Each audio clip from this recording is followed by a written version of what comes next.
Hello, hello, hello.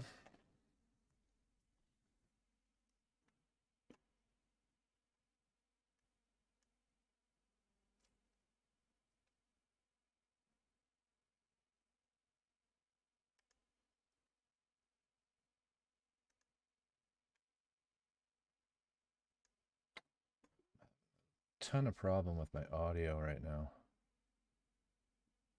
So if I go back to this,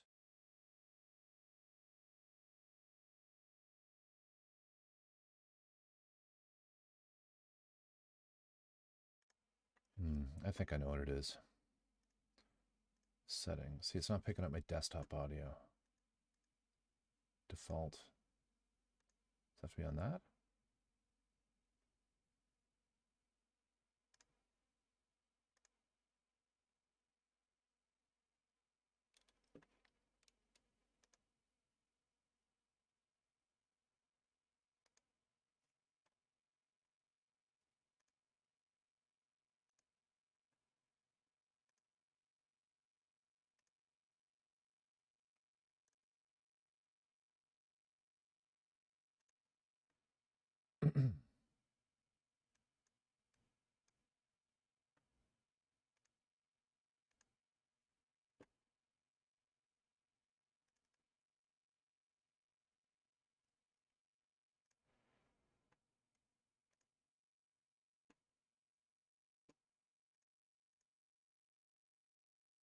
Bizarre. I don't know.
Strange.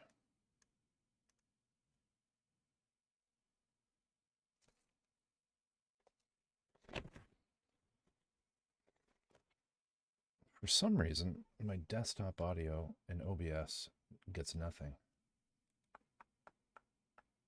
Properties. Device. There. So strange. Okay, I think that's fixed.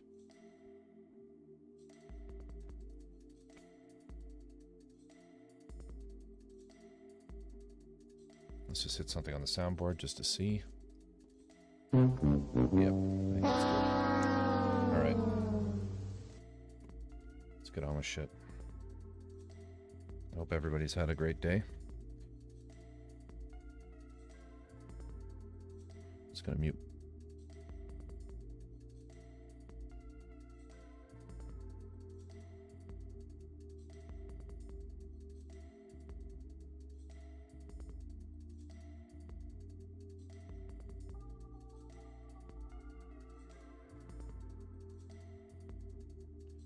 It's loud.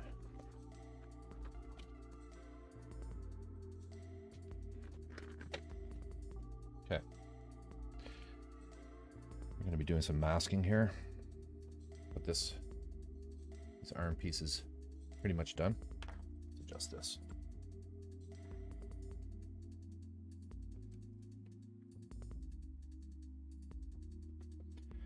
Drift, how are you? Good to see you.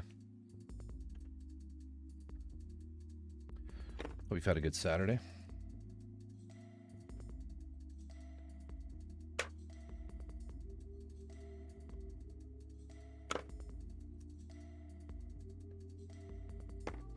Gonna do a quick little bit of masking.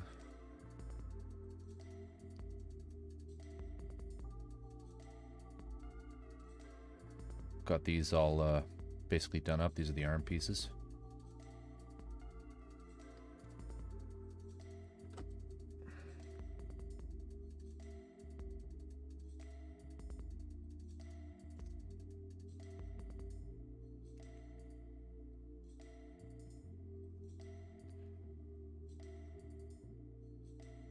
Just do a little bit of masking on some detail that's in there. It's difficult to see because it's so dark.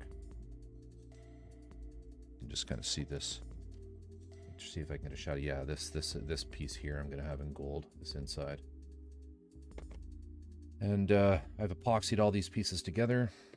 I've put a ton of epoxy in this ring here because I realized afterwards that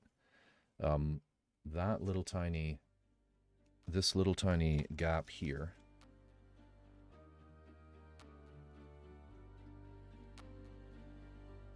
is the only bit of resin. It's like 5 millimeters of cubed of resin that is holding all of the arms and the spalts, all those huge shoulder pieces.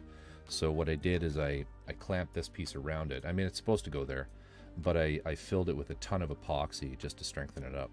So, but yeah, we're kind of just going to continue down through the arm. I have all the arm pieces ready to go here, and I'm just going to be painting and filling in as we go. So yeah, that's what's on tonight's agenda. Major fuck up today with the head that I'll go over in a little bit of detail, but well, I'll explain in a minute, but let me grab it.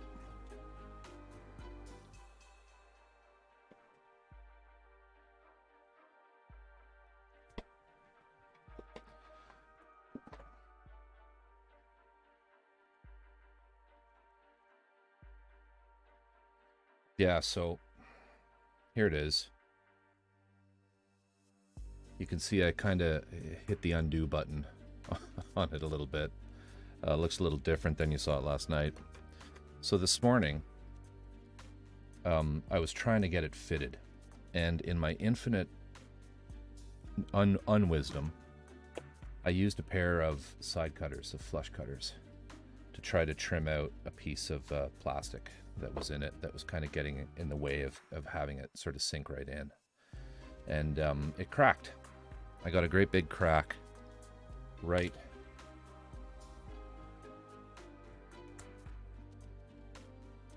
along here,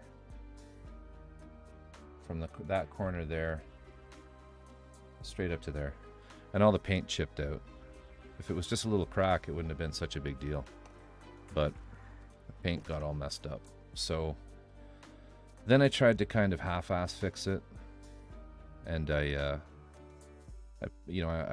put in some thin cyano from the inside, bleached it in, a little bit came out. It was a little bit rough, so I sanded that area a tiny bit, masked around the rest, and tried to sort of fudge, painting back over it. Did a reasonably half-decent job. And then I used a liquid mask. When I did that, I used a liquid mask over the gold and the red parts. But then I in trying to glue it back on again, I got as so far as to put the epoxy in there and had it, on top of the kit and everything. Had it right in there, and it was setting, and I looked at it, and there were two great big glove prints on either side of the top of it that were just because I was rushing things, and I wasn't fully letting the paint completely cure. So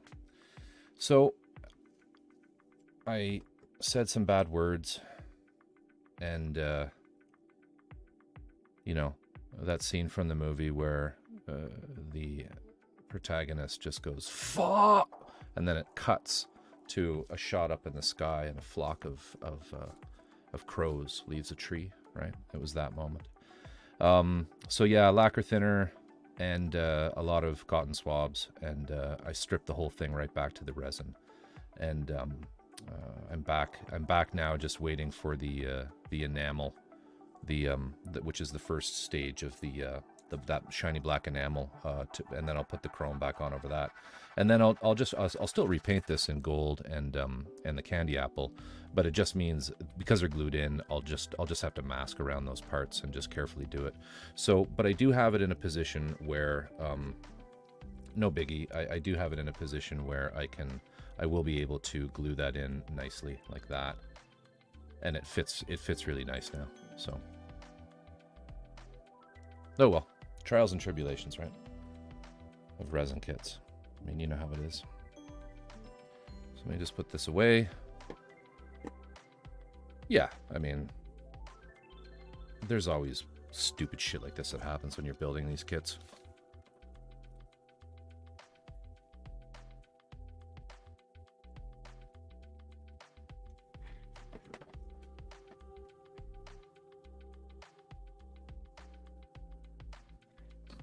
Yeah, I mean, it'll be fine. It'll be fine. It'll just be a little more tedious. Well, doing the masking around the gold nameplate won't be a problem, but doing the circular one around the little tiny red button, that'll be a bit of a challenge, but it's okay. Not an issue. I've done smaller stuff, so yeah. So you're dialing in some new resin. What'd you get? What kind of printer do you have?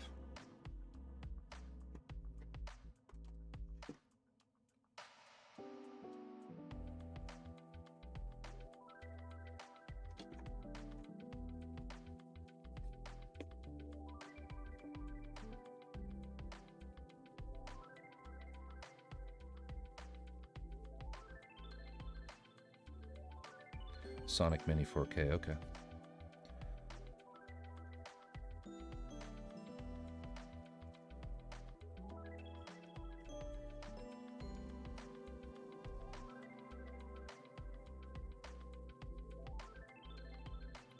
I hear good things about those. I just have an old Anycubic Photon, first generation of those.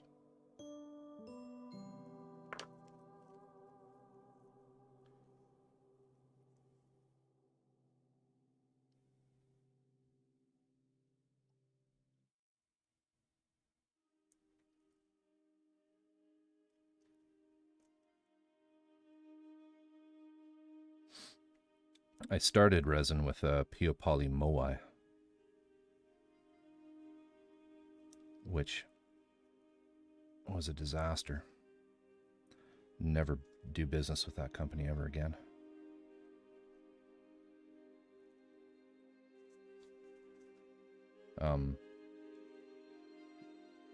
But I got the Anycubic Photon, and I got 3 of them. I had 3 of them at one point when I was doing the Etsy stuff. Then I sold off 2 of them, and I just have 1 now. The Piopoly I kickstarted, and they were raising funds to create a printer that was competition for the Formlabs. It had the exact same footprint as the Formlabs in terms of the vat size, and in fact, you could use the Formlabs 1 vats in it. It was compatible with those. Not the Formlabs 2, but the original Formlabs. Yes, it's laser, which is old tech now, basically, right? Like you wouldn't want a laser-based printer, despite what Formlabs would have you believe. But it was built on sort of a shoddy ARM, 64-bit processor. Very little effort went into fixing any of the bugs. Absolute nightmare to get successful prints out of. I probably have you'd probably get maybe 10% of your prints would work. The rest would fail. Very expensive, VATs. They printed on a PDMS layer, not FEP. So a PDMS is like an ultra high transparency silicone layer of silicone rubber that it would do the peel off of, and it was just a giant hassle. But they basically sort of fucked over all. They made a ton of money off of their Kickstarter, never really fixed any of the problems with the printer, and then just summarily dumped the entire support for anybody, any of their original people, and took that product off the market and kind of offered limited support at a high price for replacement parts, and went on to use their money to make their newer DLP printers, or not DLP, but their LCD printers. So I have a lot of salt for them.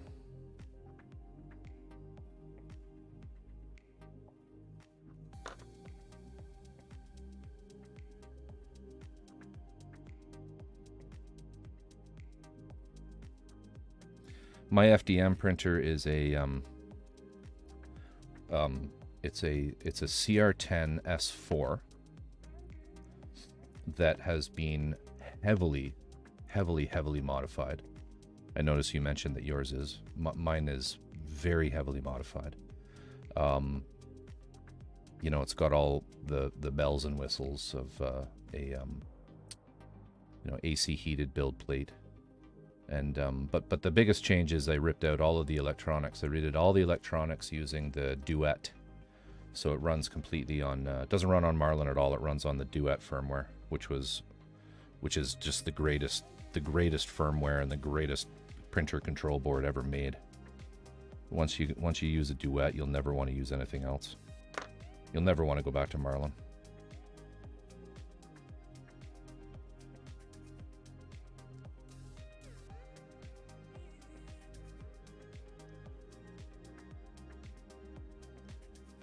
Yeah, the CR10 S4 is a it's 400. I think it's 400 by 400. It's either 400 by 400 or 450 by 450. I think it's 400 by 400.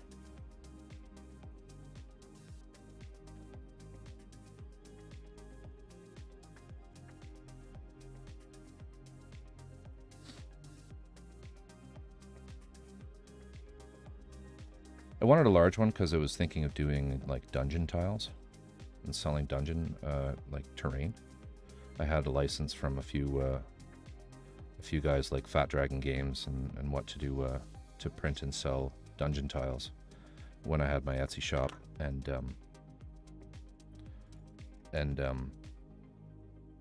it's I just sort of thought, well, I'll be able to print kind of multiple things at the same time, right?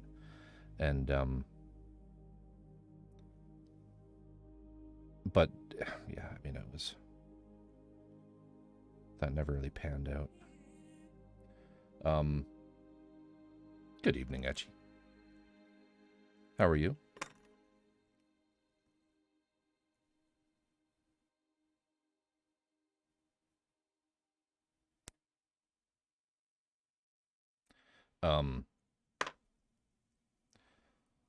Oh, come on. I'm not sure what you mean by bumping your head on the MSP.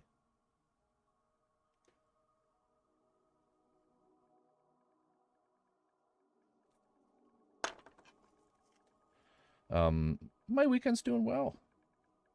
I'm doing all right. Although I fucked up the helmet of this guy this morning, which I'm a little ticked about. Nothing unfixable, but oh, not enough build area. Yeah. Yeah, I have a lot of build area. But like, it's great when you need it, but I'll be really honest with you, most of the stuff I print, I don't even come close to using 400 by 400. I mean, it's nice flexibility to have, but it depends what you're doing, I guess. You do a lot of larger pieces or cosplay type stuff, then it's great to have. Yeah. Yeah, I was cutting out a piece and it kind of cracked in a funny way, and it chipped the paint very, very slightly where it cracked. So I then went through a number of Rube Goldberg moments trying to fix it, and things just got worse and worse. So I basically did a reset. I did a Control Z on it, and I basically just stripped all the paint, and it's now back to just being the gloss black. And tomorrow I'll paint tomorrow morning I'll do the black chrome on it again. And then I will have to, the only annoying thing is now, because I've glued those two pieces on, the AUGE plaque and that candy apple red sort of button that's above the face area, I will have to I'll have to just carefully mask those and repaint them, which is going to be tedious, but it actually it sits in great now and everything. So once I get all that redone, it should be fine. So now I'm just basically working on the arms, which I have here. There's a couple little pieces of masking that I want to do just in these little areas that you see here, and then we'll continue with well, actually the forearms go in. Is this one? Yeah. So this guy goes here. Is that right? Yeah, like that.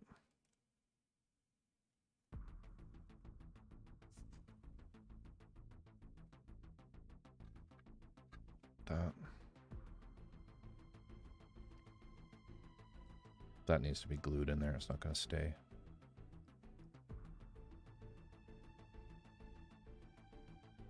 So yeah, it's looking good. It's looking good.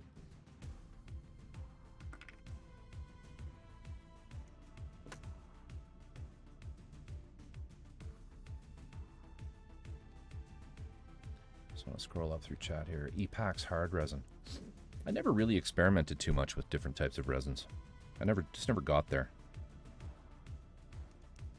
Because after I got my resin printer, everything quickly devolved into me just printing minis to sell, and I would just actively seek out the cheapest resin I could find to keep my profit margins up.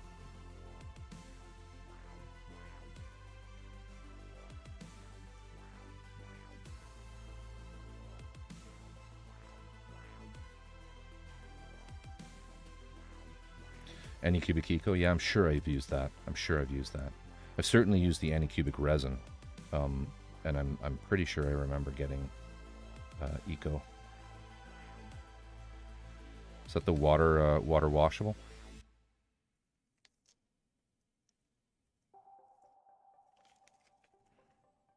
Doesn't gas off much, cleans easily. Pretty sturdy. Yeah, so you can use it inside, no problem.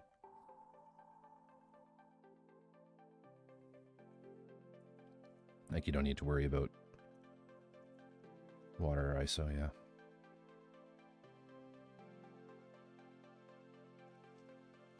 I don't know if you've ever tried it, but I used, I cleaned everything in this.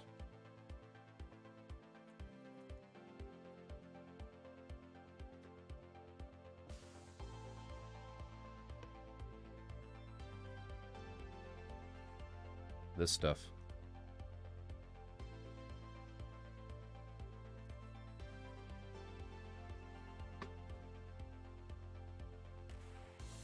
I had a big industrial size, well, it's not industrial size, but it's like a shop size. Simple Green as well. Yeah, Simple Green smells nicer, but it doesn't work quite as well in my opinion. The other one is Purple Power.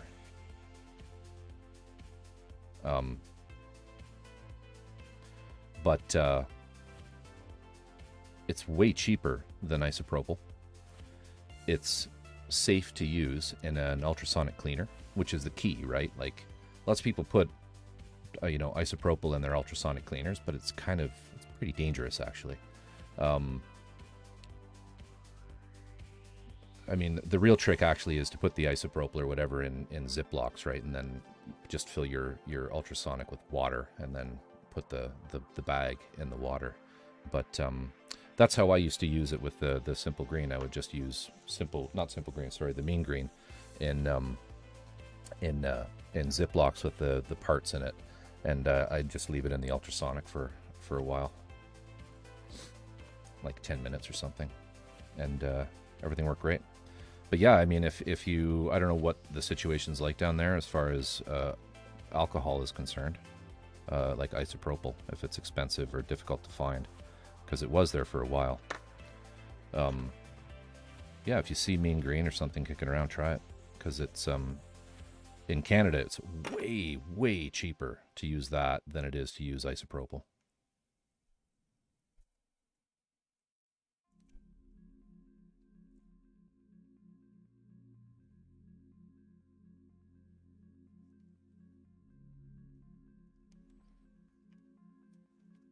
Yeah, I know. It's funny how hobbyists ended up with all of this stuff. Like these. I have like about 2,000 Gorilla Gloves.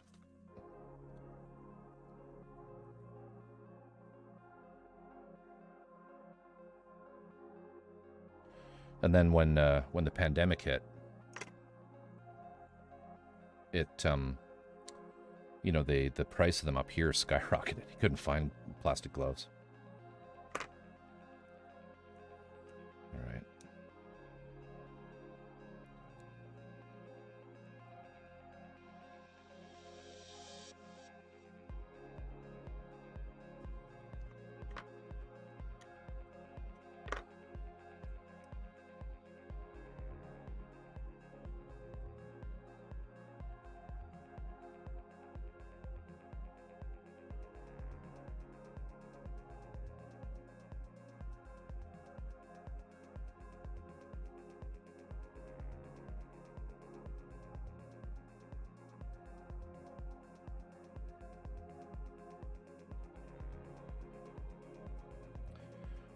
What's your slicer of choice? Cheetu? Cheetu box.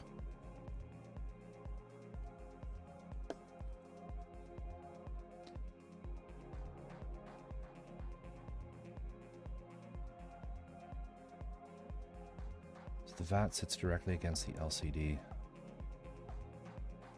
Yeah. I used a Cheetu box for quite some time.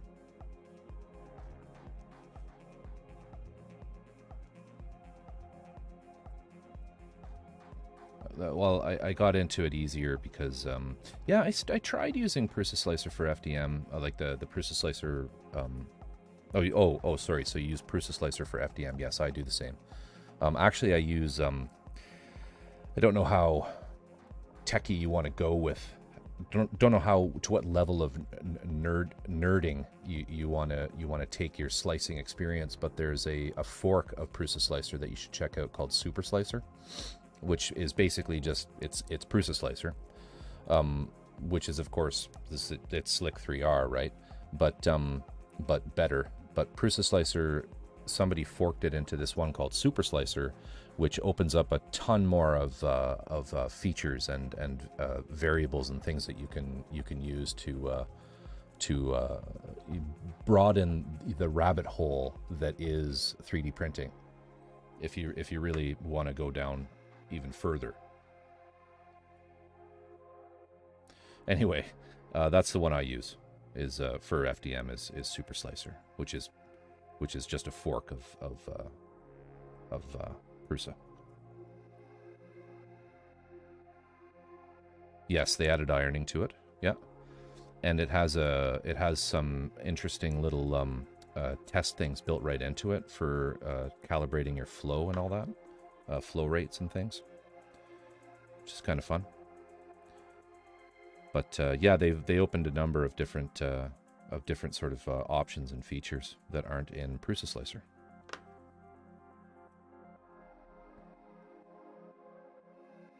It is by far, sorry, I'm trying to say it's far from a polished, finished product. You know, unlike Prusa Slicer, which you know, is at least they're stable versions of Prusa Slicer. But if you want to go on the cutting edge, the bleeding edge of slicing, check out Super Slicer.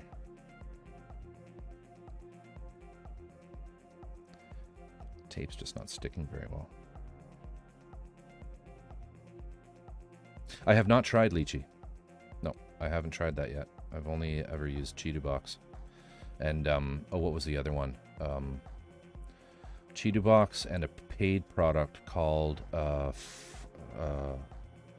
Form 3D? Formware 3D? That's what I used for the, it's the one that I used for the Pio Poly. Okay, this isn't working very well. Why isn't my tape sticking? Too many curves. I like this.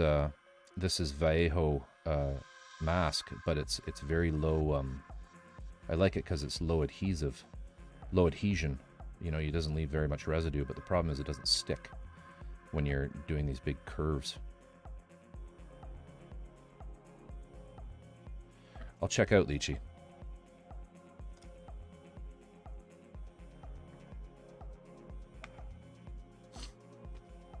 Yeah, it's very similar to the Tamiya products, but it's almost it's not very useful for going around corners. So I might use the Tamiya, like you said. Just want to make a tab with lychee. Lychee slicer.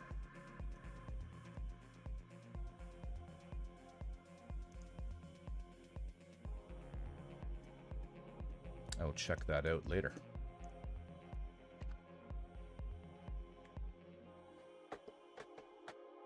Yeah, I use Tamiya. The Tamiya yellow. I also use the Tamiya, what is it, poly tape for curves. I use that, and I don't actually use that thick one very much. I use this thin one for bendy bends. Where'd the part go? Oh, here it is. Ter, good to see ya.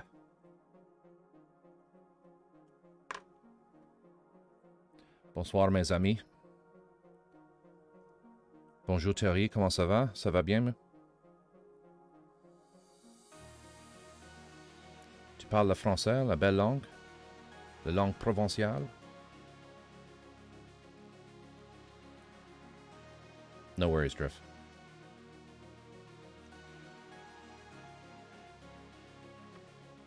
Ça va très bien.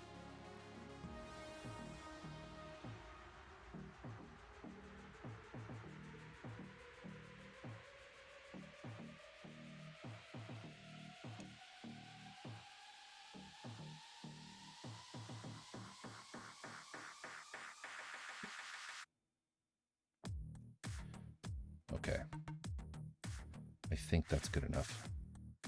Let's spray this with some gold. Get my other camera running here.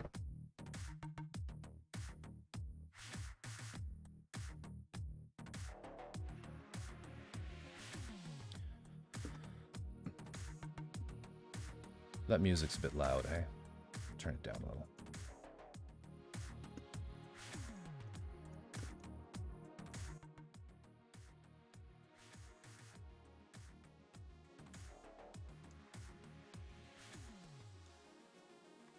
I gave up trying to find copyright and DMCA, copyright safe, DMCA free music. So I just decided to subscribe to the, what is it, Epidemic Sounds. I kept getting stuff muted and uploads to YouTube got ugly.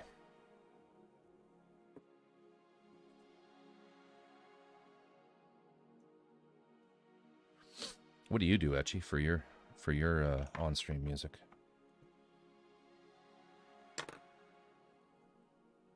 So that's going.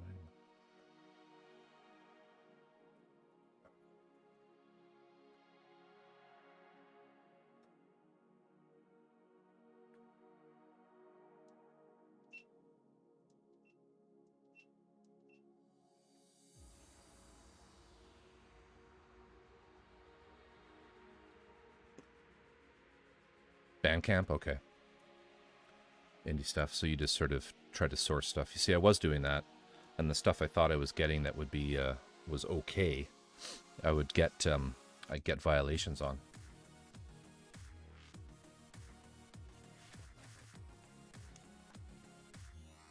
Not so much in Twitch, but when I was uploading to YouTube. It is. Yeah, I can't have a completely silent stream.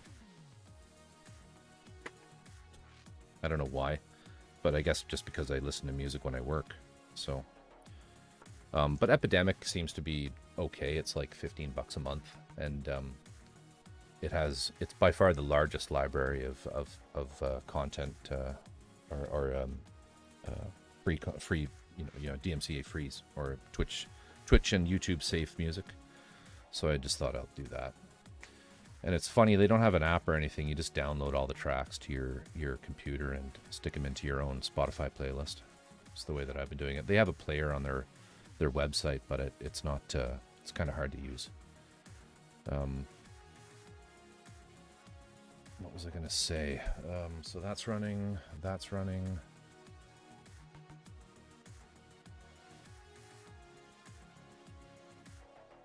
Yeah, I've heard that. I'm hoping that it won't happen so much with the with Epidemic, because the way that Epidemic works is you tell them who you are. Like so in your Epidemic profile, you actually tell them what your Twitch channel is and what your YouTube and Facebook and Instagram. You tell them all of the spots that you're going to be putting that, and that's supposed to prevent those things from happening. So we'll see. I'll let you know how it works.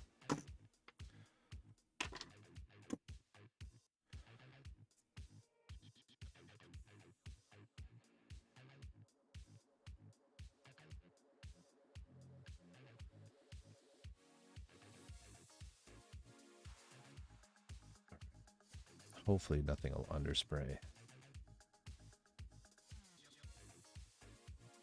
Yeah, it's kind of, the assumption I have is that they, Epidemic are all the bands that are signed, all the artists that are signed to Epidemic are only signed to Epidemic. So there's no reason really for a claim to come up against you from someone other than them. And in the interface, you're telling them who you are, or sorry, where your social media, where you're streaming and using this product. So should be pretty, seamless and painless as far as that goes. But who knows? We'll see.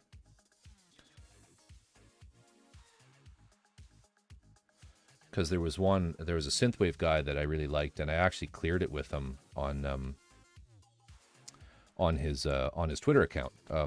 A Wave Shaper, I think, is his name, and he said, yeah, it's totally fine to stream, no worries at all. And this is the artist himself, and but then when I uploaded the VODs to YouTube, they got completely like mute. The whole they were all muted, or not muted, but they demonetized immediately. And when I asked him in a DM what that was about, he just kind of said, well, it's not really, he has no idea. he just didn't think that would happen, but it did. So I just gave up. Life's too short to mess about with that. Okay, so gold.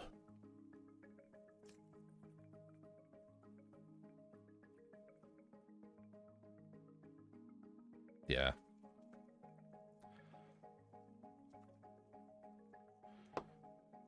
All right, let me move over here. And the black screen. What's going on?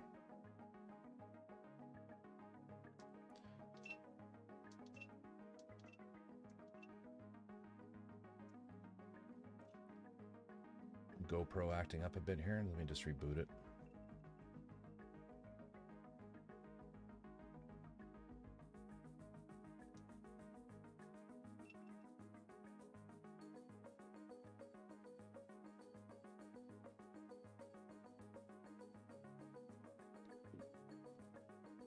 There we go.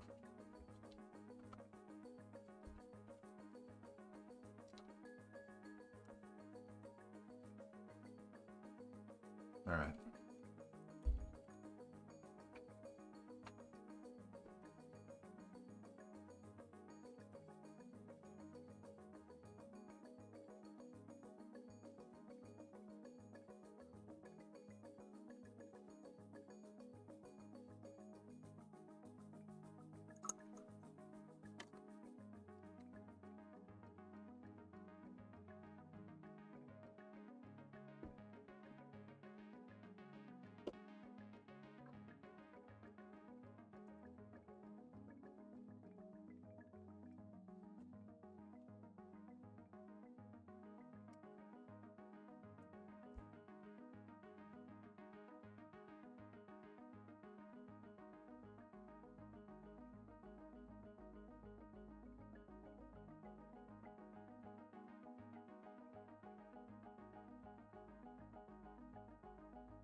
And done.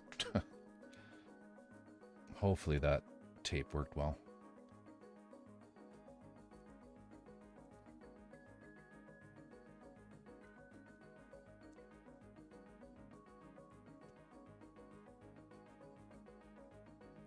So how was your day, Ter?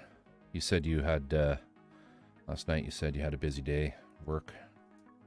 Hopefully everything went well.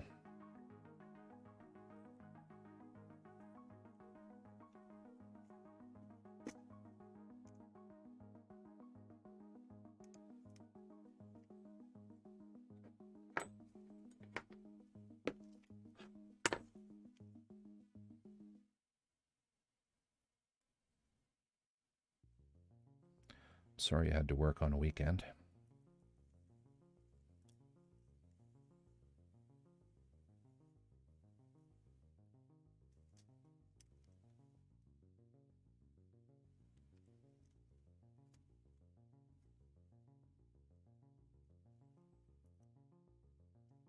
Awesome.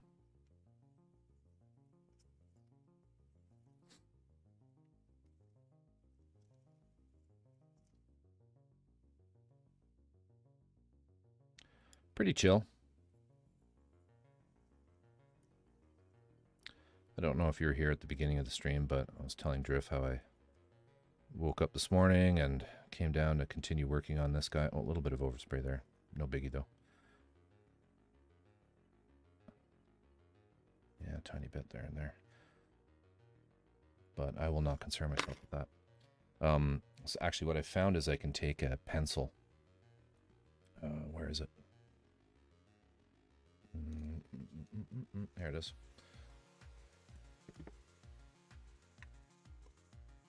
And I can just put a little bit of pencil over any gold. It dulls it out because the graphite's almost the same color as the chrome.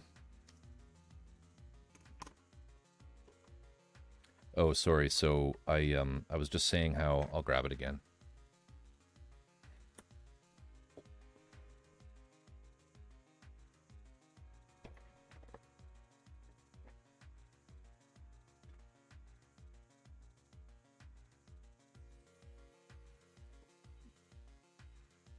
So I had to start over with the helmet, unfortunately, because while I was trying to get it fitted onto the top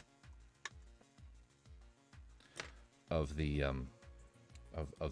dude,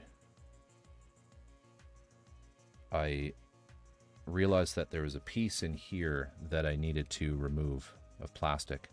And instead of doing the right thing, which was basically using my rotary tool to just grind it out, I took the lazy approach and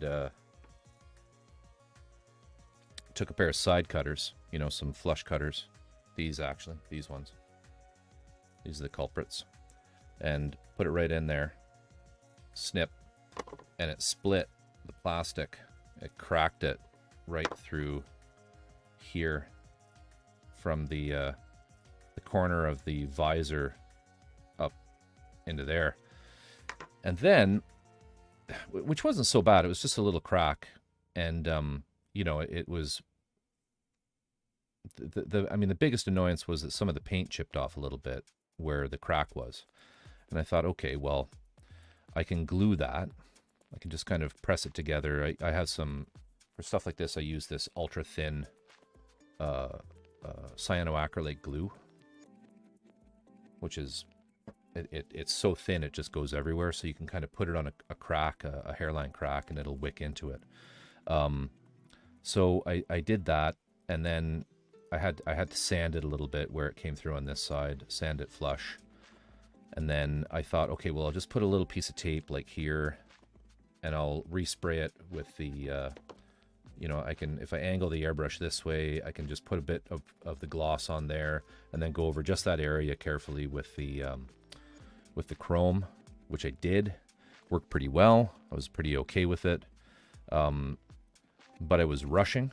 And, you know, like the black enamel, the gloss black enamel requires, it says really like let it cure overnight before you you apply the chrome to it.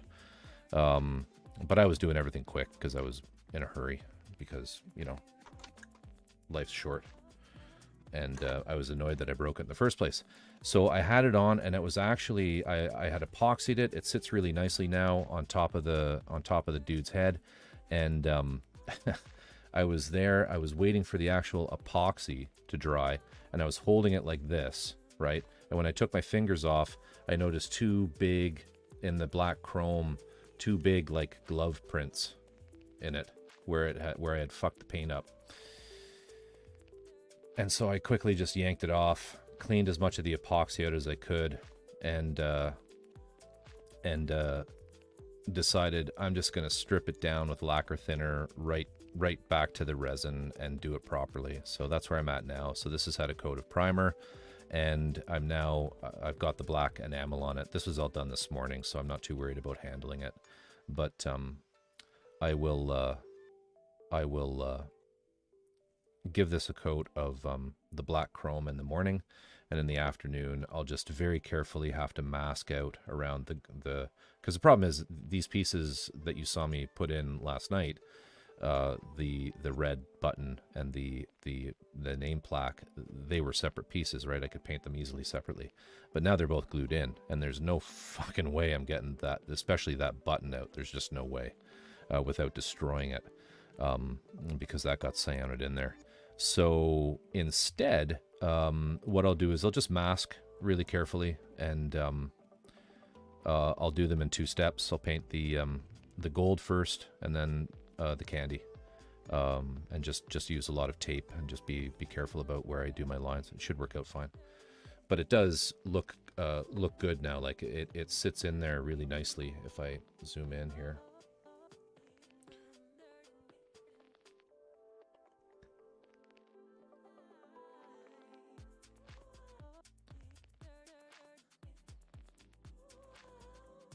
Right. So once it's done, it'll look good. Trials and tribulations. Yeah. Anyway, so just finishing these up. Yeah, it does. I'm happy with it. I think it'll be great once it's actually done. It's unfortunate that happened, but you know, I knew as soon as it clipped through, I knew I had made a terrible mistake. I thought, why did I do that? Oops. Because the thing that you like, it's easy to forget that resin isn't like plastic, right? It's very brittle. It's very brittle. You know, Drift, you know what I'm talking about. Like, you drop a piece of plastic from a gum pluck kit on the floor, no biggie. But if you drop a piece of a resin kit on the floor, or even like a 3D print, right? You kind of like, you know, you go, ah! Because there's a very good chance that part of it'll shatter off. Maybe not with that tough resin, though. Yeah, it's a total dice roll. Yeah.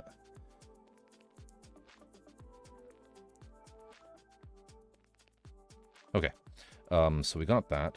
Next up is so which arm is this? This one, is this side? Yes.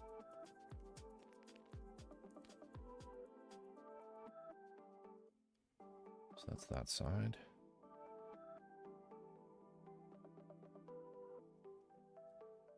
So I think what I'm going to do is we're going to just work on the arms, but I'm going to leave them disconnected. I'm not going to glue them into here because I think when I'm building out the big pieces that come off of here, these bits, that's the wrong one. But right, if you remember from way back at the beginning of the build, right? These are the big shoulder pieces. I'm not going to glue that yet, that joint, and I'm not going to glue this because I think it'll be awkward. Actually, sorry, I am going to glue these ones on, but I'm not going to glue that one so that I don't have these hands sticking out that I have to mess about with. So let's just put that aside. I don't think I'll tape that other one up just yet. And let's just work through the rest of this. So this is this side. This is a straight down arm, which I believe is this one. So it's going to sit in like this.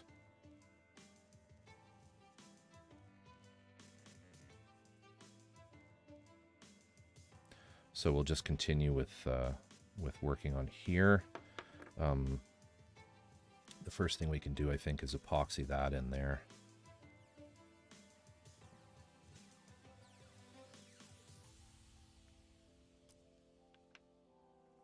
But I think there's a piece, I think these pieces go in here, if I'm not mistaken.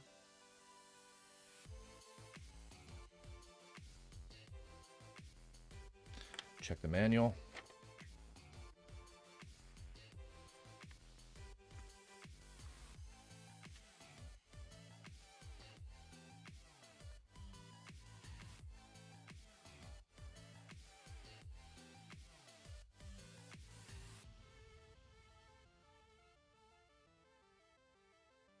Yeah, that guy just snaps in there. And the interesting feature faces down.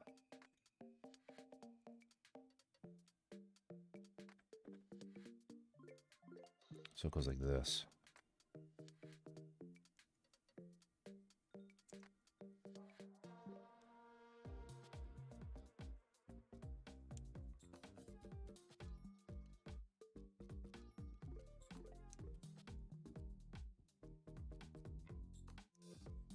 I bet you it's supposed to be like that.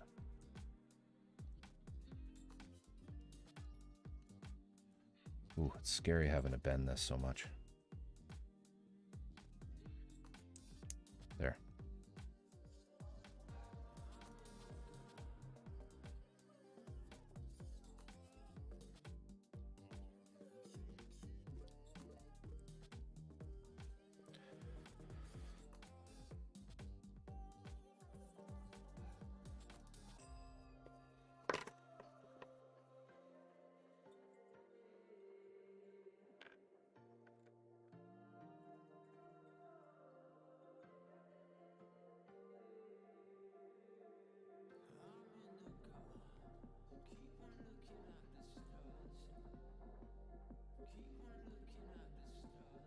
That.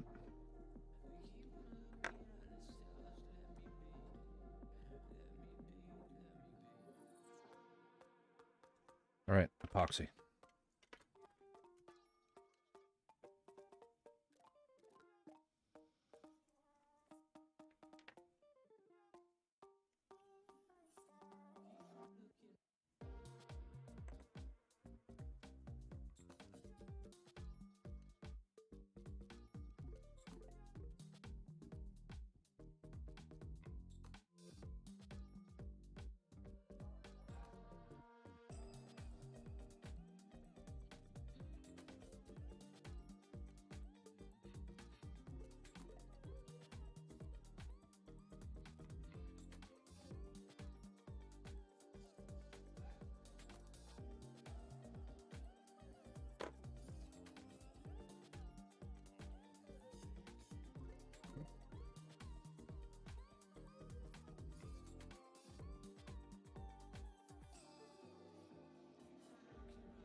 not going to bother scratching this up because there's really no weight on it.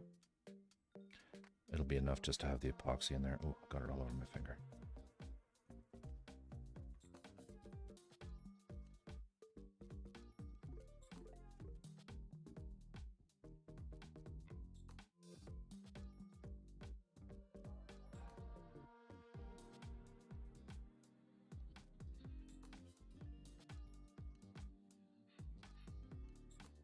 There.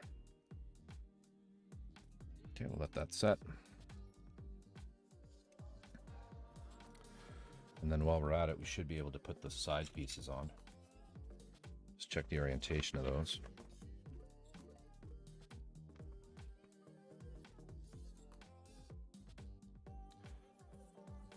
So the bumps face up. That's these pieces. That one. And this guy will work.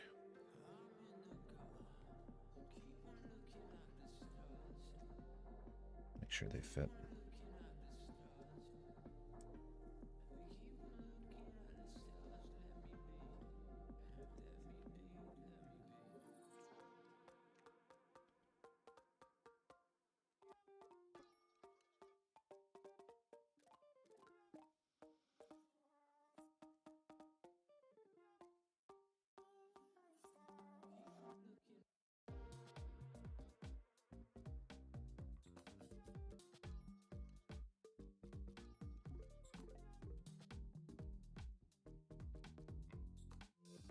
Bit of a better one there.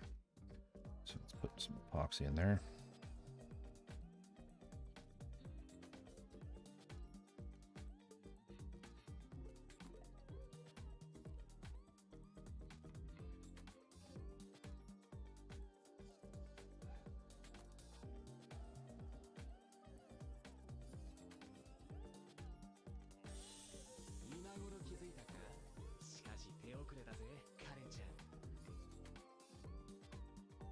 Thanks, Diver, and thank you for the follow.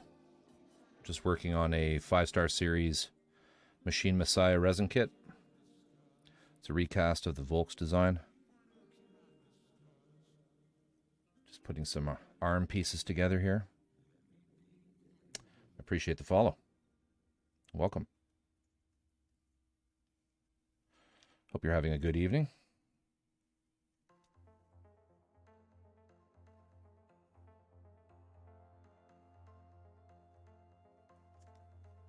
Thank you. So let me finish this and I'll zoom out and show the main kit.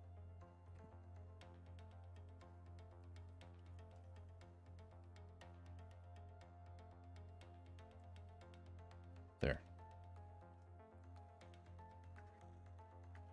Now before I put that on, I should just make sure that this is going to fit on there. Yeah, it'll be fine. Cool. All right, we'll let that dry. And we'll throw this out. Actually, we'll just keep it over to the side.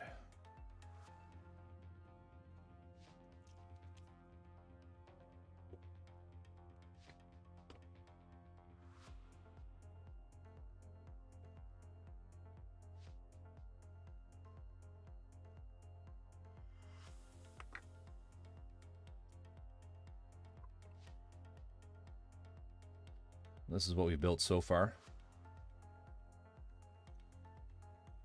Got the legs done. Chest area. Just gonna check my gloves here, make sure I don't have any epoxy on them, which I can't feel. And we're good. So chest area is done. The head, which needs a little bit of work. Looks like that once finished.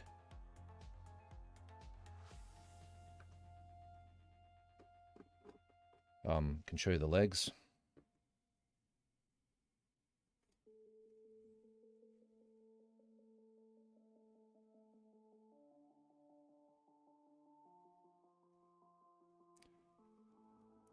Five-star stories. Mecha are kitted with mecha footwear design from Fluvagen designer footwear for your mech. Gotta have the high heels. Yeah, thank you. I appreciate that. And I can just let me bring up the reference piece here. I don't have that open. Just to give you an idea as to what it will actually look like once it's finished. I normally have this set up before I start. Apologies. Yeah, here we go.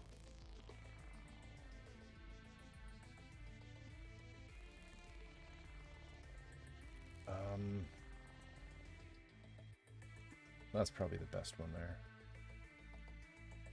Give you an idea of the overall design. Fluvagen, yeah. So what we've got, I mean, I showed you the legs. Yeah, I have everything's painted on it. Like I've got all the pieces painted. I'm just at assembly stages now. I didn't go quite so silver as this one, but same overall theme, gold, and I went with Alclad black chrome. So yeah, we're just kind of working our way through this right now. These pieces here.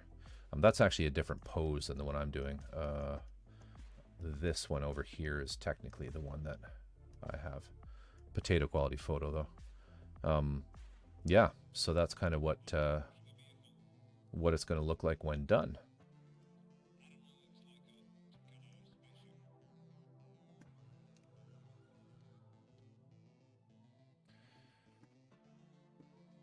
Starting a Gundam collection. All I have right now is the IBO, Iron Blood Orphans, yeah, 100 Barbatos. I've heard that's a great kit though. I've heard that's a really fun one to put together.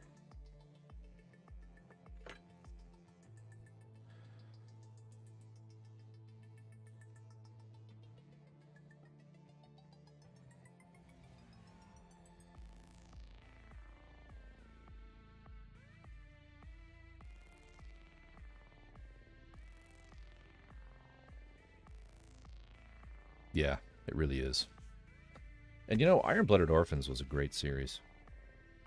Loved it. I'm doing a rewatch right now of War in the Pocket. I need to do a rewatch of IBO as well.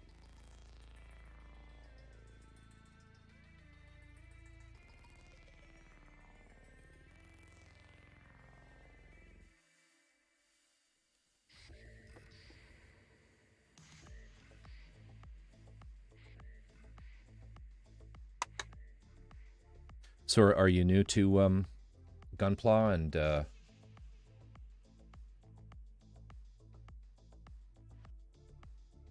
model kits in general, or have you done some other stuff? Or are you new to the hobby? Nice. Well, you know, I've said it before in stream. It's like Gunpla is an excellent way to start, because while it's not ideal, in theory, all you need to make Gunpla is a pair of these.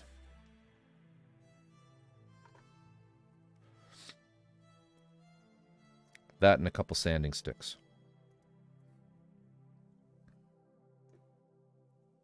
So it's an excellent gateway.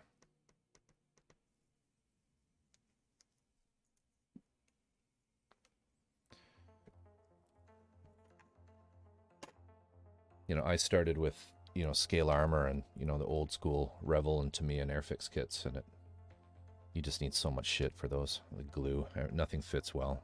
Everything needs putty. It's brutal. But yeah, you'll enjoy it. You'll enjoy it.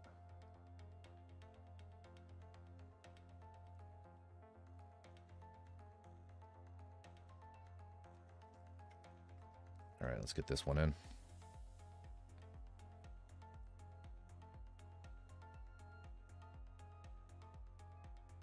This is a little different than Gunpla. This is what's called a resin kit. It's a full resin kit, so these pieces are all cast in silicone molds. They look like this. When you get them in the kit, they're just a solid piece of plastic. And there's usually a pour tab that there's typically a pour tab that you have to sand off and clean, and seam lines that you have to polish up. So the resin kits are quite a bit more work than Gunpla. But the advantage, the reason people use them is that because the modelers aren't as limited with the engineering requirements of injection molded plastic. There's a lot more give as far as what you can get away with in terms of the amount of detail on the various surfaces. So when you see resin kits, even of Gunpla, you'll find that there's just a lot more panel lines. There's just more detail, like the smaller details are more present. Yeah, you've seen resin kits, but not one like that. Yeah. Well, is that simply because you haven't seen 5-star stories designs? I mean, I've certainly come across people who know a lot about who are very familiar with Gundam, but have never even heard of 5-star stories. It's like a whole other thing, right? But yeah, worth checking out. If you're a fan of Gundam, you should definitely look into 5-star stories, because it's a great series of manga. There's only a single anime, which covers basically the arc from the very first novel, the very first anime. Sorry, not anime. The very first manga. Well, yeah. Do you mean the books? Yes. The translated books are expensive. I don't think the Japanese ones are that expensive, but they're in Japanese, which can be a bit of a barrier for people who don't know Japanese.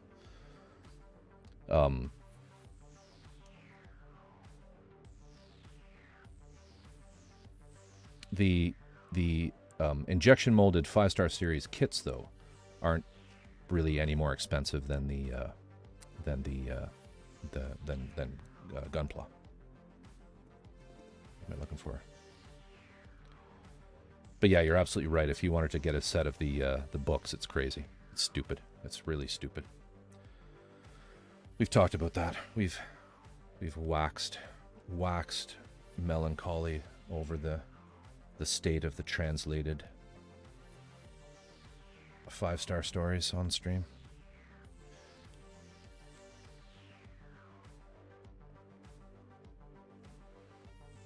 All right, let's get more of this done.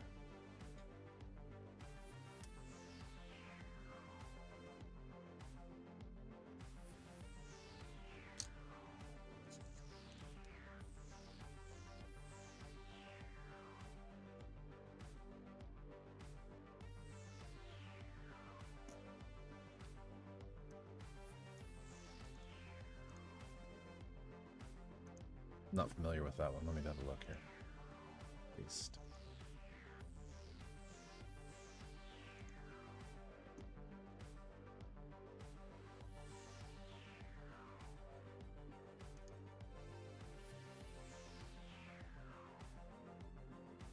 That is a nice looking kit.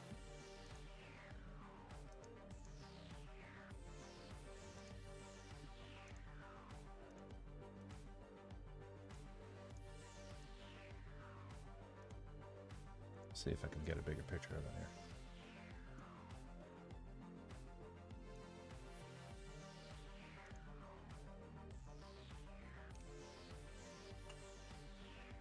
This guy. Yeah?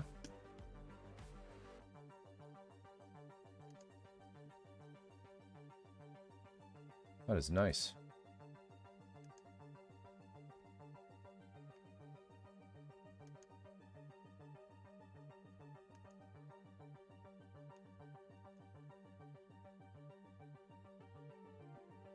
Yeah.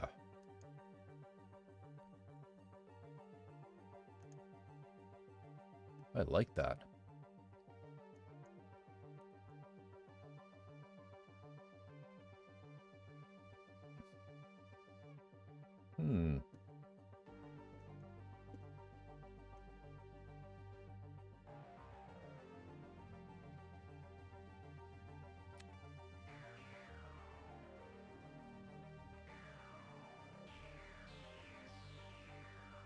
Seed, yeah, I'm the same way. Wait, is Seed the one that we're not supposed to talk about?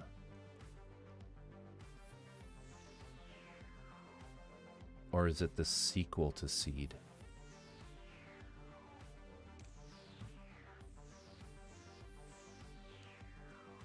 It is. It's Seed Destiny, right?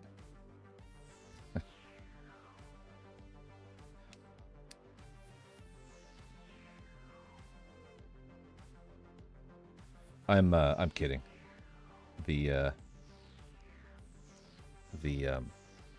Well, actually, I'm not kidding. Actually, Seed Destiny, I think it is.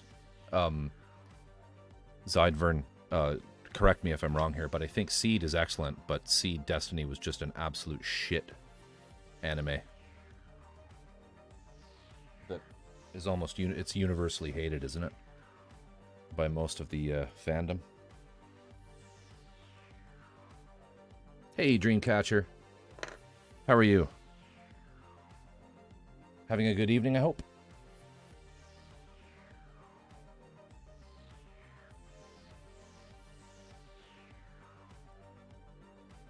We're just assembling some arms.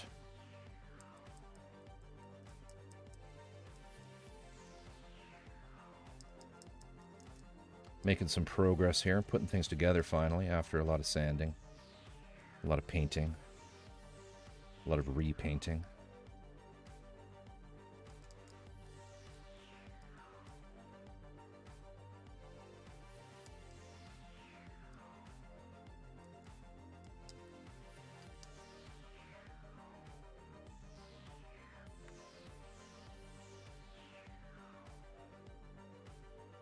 Yeah, I mean, I didn't mind Seed, but then, like, if you didn't like Seed, stay away from Seed. I believe it's Seed Destiny. Whew. It is just it's one of the worst. Now that's very different. Is it? Oh, weird. Yeah, it wasn't the best. You got that right.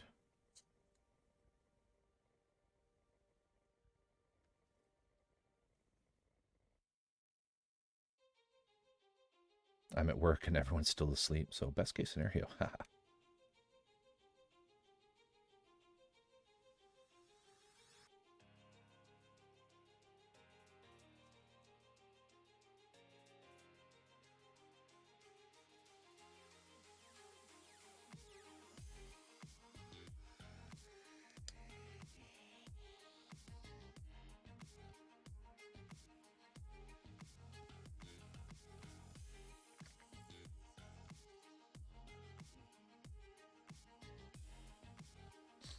Get those in.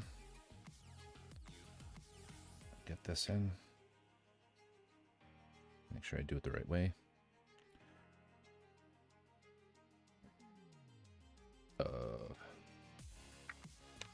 Is that this side?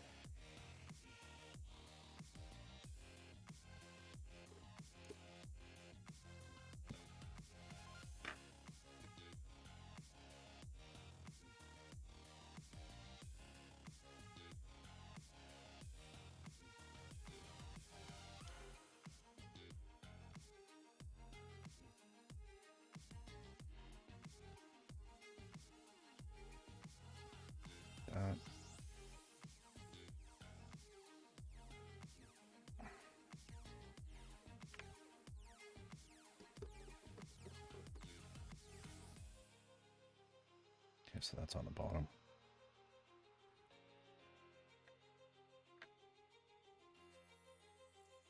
Sorry, I'm just trying to get this in here before this stuff sets up too much.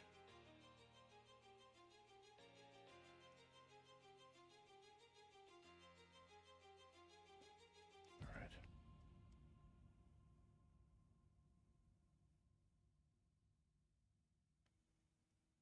Is it that way? Is that right?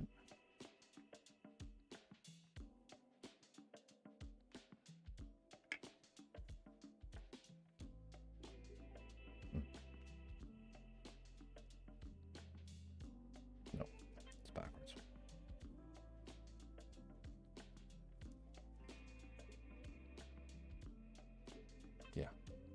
Perfect. We'll let those set up.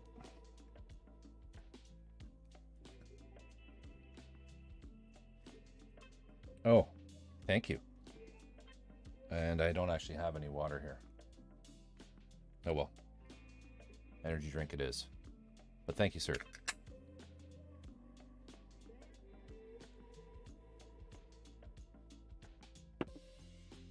I am getting a little parched.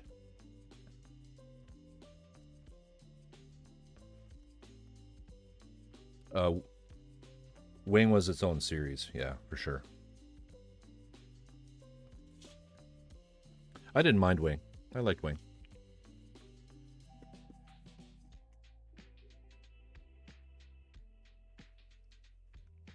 Some pretty cool mecha in that too, design.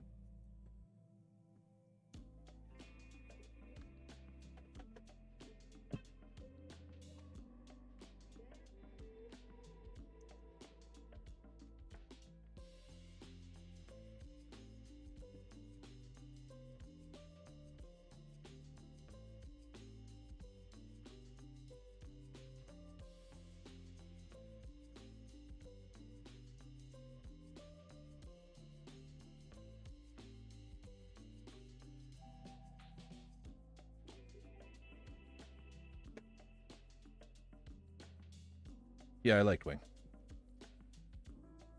Wing, Zeta Gundam was good. What else? I'm trying to think.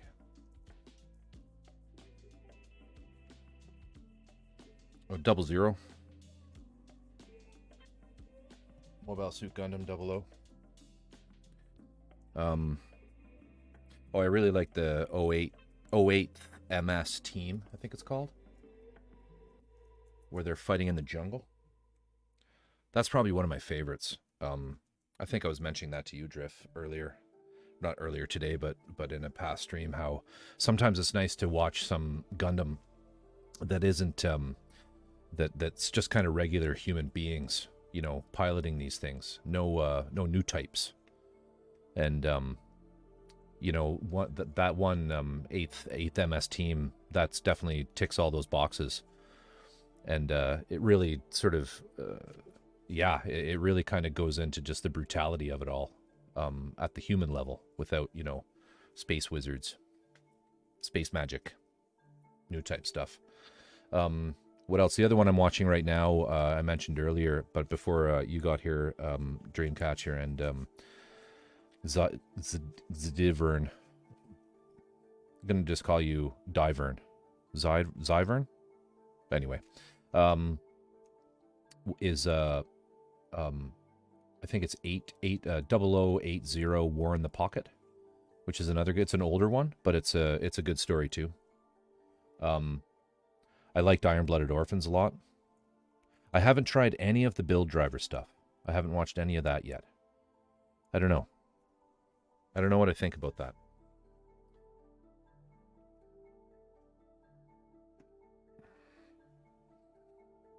Should I or shouldn't I watch it? I was trying to think if there's some other ones. Yeah, IBO is sad. It is. I don't mind that, though.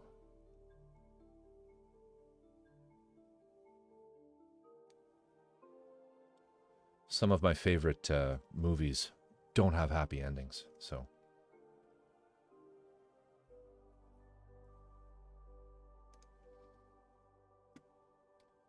Just trying to find a list that I can go through.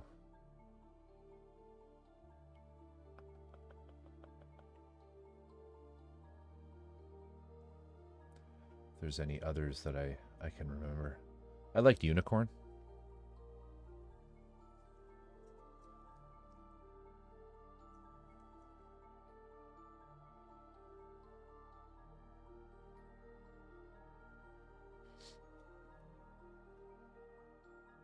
Well, Iron-Blooded Orphans is a nice sort of dream catcher if you're what am I trying to say here?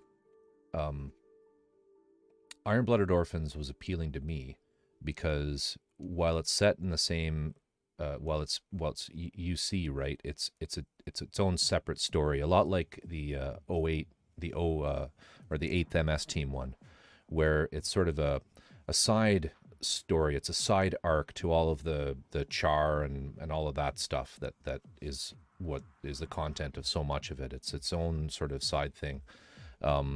Not very much new type stuff. Although I think the main character is a new type, isn't he? But and I can never remember the name of him. The boy. But it was a good one. So if you're thinking of picking it back up and watching one, I do recommend Iron-Blooded Orphans for a series that has more modern animation. Okay, what's next here? We need to do some masking on these pieces, I think. That's what we'll do next. So these are armor plates that go over the forearms, like so.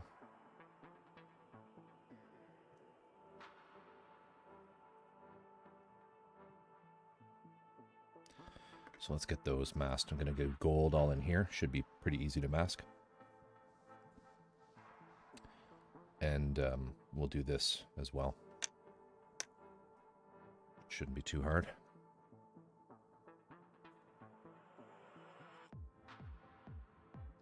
And we'll hand paint some of these little tiny features. Okay. So I need that. We need some of this. Let's keep moving here.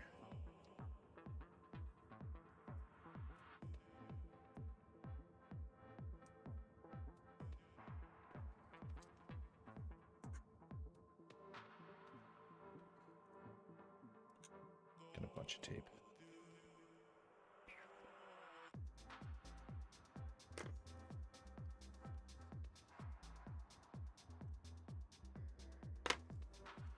Do the tops first.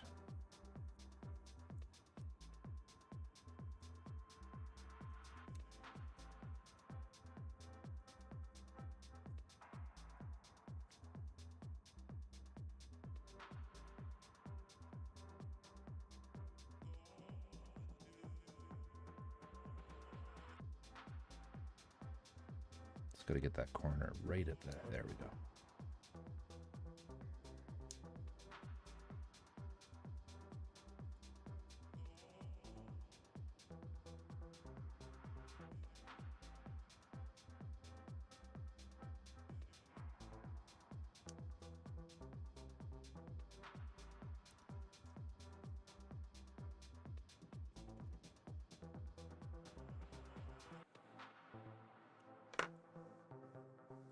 Don't let all this masking scare you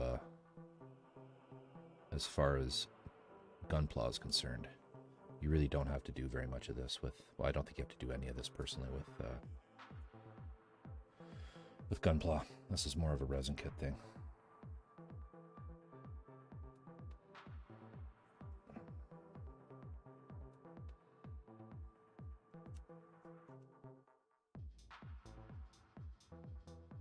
Yeah, I believe SD is the chibi stuff. But someone with more knowledge, correct me if I'm wrong.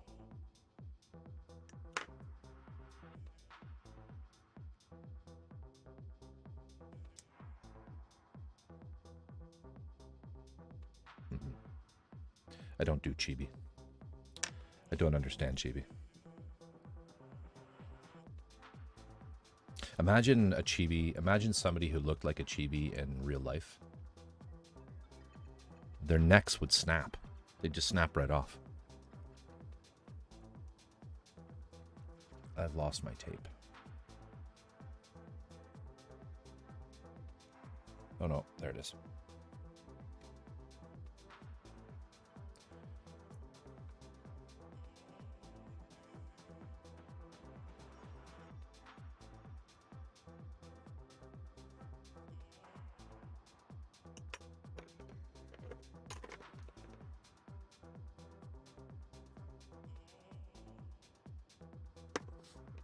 Ah. Oh, my life flashed before my eyes there.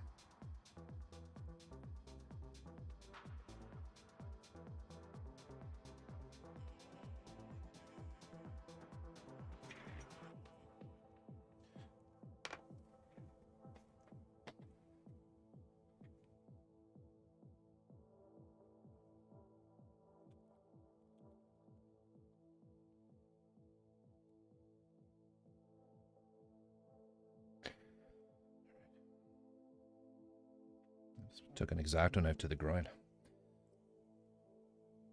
I was more worried about my, you know, about impaling something that I really don't want impaled. But yes, nothing broke. Everything is fine.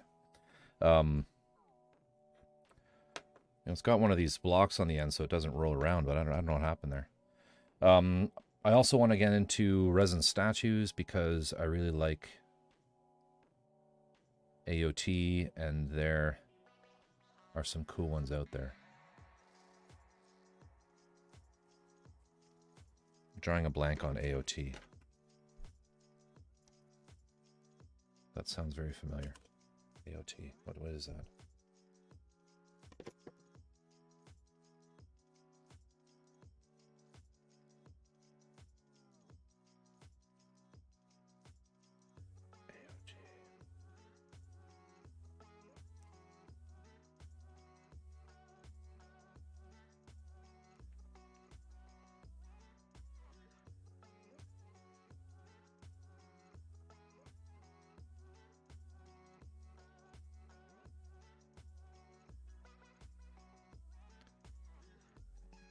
Hey, no worries. Thanks for dropping by. Have a great evening.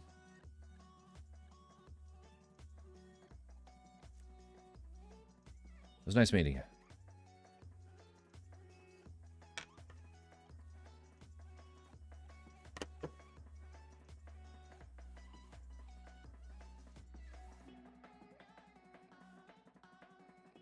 Yeah, good night.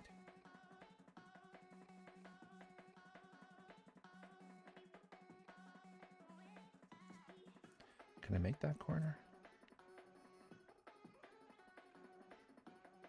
It's kind of a tight band there.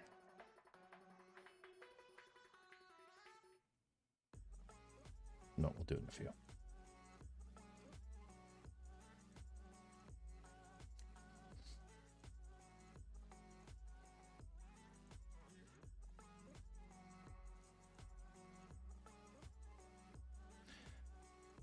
Drift, did you show Etchy those resin figures that I was showing you last night?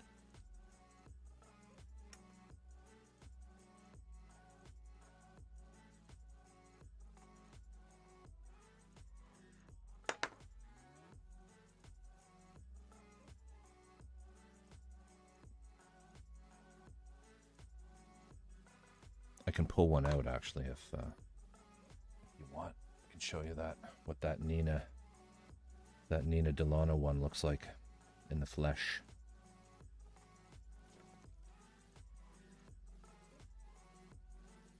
After I get some stuff done here.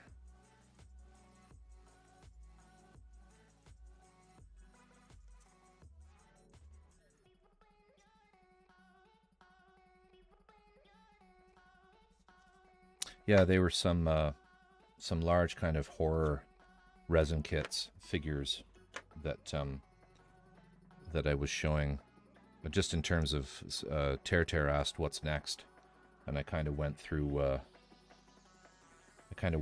sort of what I have in my backlog, and I do have a few resin figures that would be more airbrush work as opposed to like mini painting.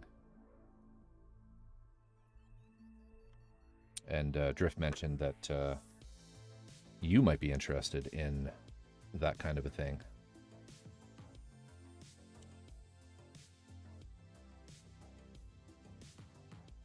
Just have to be a bit careful because they're not exactly stream safe without some some bits covered up. So that's good. Got that one done. I'm going to do the 2 of these on the outside, and then we'll paint those. I can take a little break, and I can show that stuff.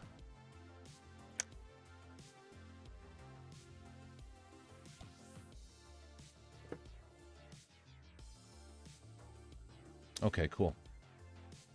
Well, I'll show you these, because this one that I found, it really was amazing, and not terribly expensive. And, oh yeah, show her those. But I mean, I had never even heard of the content. And it's this, after a fair bit of research on, I think it was on, like, the Anime Bytes torrent site, is where I found some old, like 1980s Japanese horror manga, is where the content is originally from, and it was never adapted into any kind of anime series or anything like that. But the statue is just awesome. It's unbelievably cool, and it has so much going on. I'll show it in a sec here. Well, it might make more sense to actually bring up the web page with the painted one, the sample model, than digging out the actual kit. I can do both though. Just give me a sec here. I'll finish this part. We'll finish masking this. I have a few busts and a smaller figure lined up to paint next. Yeah. These are pretty big. Like, there's 2 I have that I actually have quite a few, but these ones are more interesting in terms of the scale of them.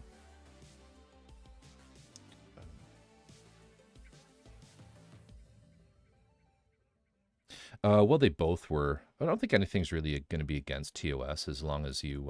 There are nipples. There are nipples. If you don't have the kits, actually come with like parts that cover up the nipples, but they you just need to make sure that they're well fastened.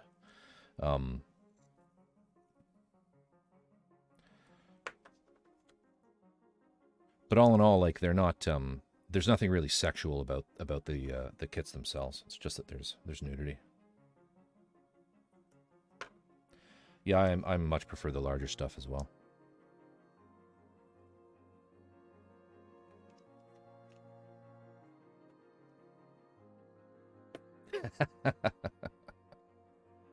Yeah, we were just talking about some larger figure resin kits, Dreamcatcher, that are potential candidates to paint on stream, but they have exposed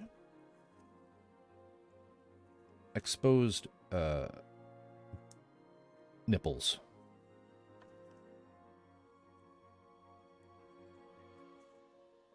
Which is a problem for Twitch, male or female. So I'm told. So you need to have pasties.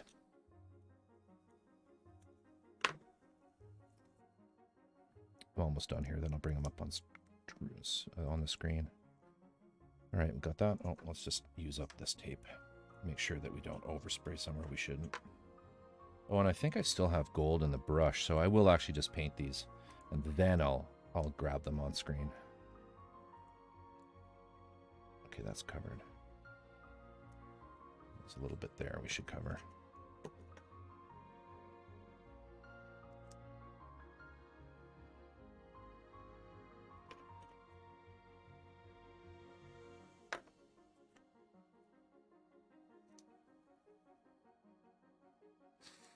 Yeah, I don't know what the problem is with nipples.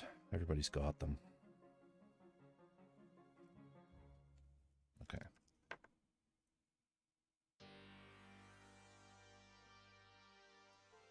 Cover that.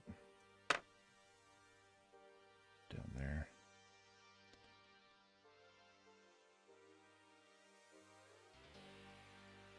A little tiny bit on the side here. Hit this with the gold paint. Remove this. Then we'll do some show and tell. I might just go grab a glass of water. There. All right, let's just...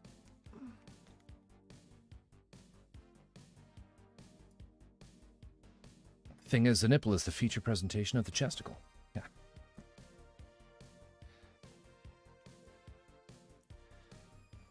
Chesticles. All right, hang on. All right, let's go over here.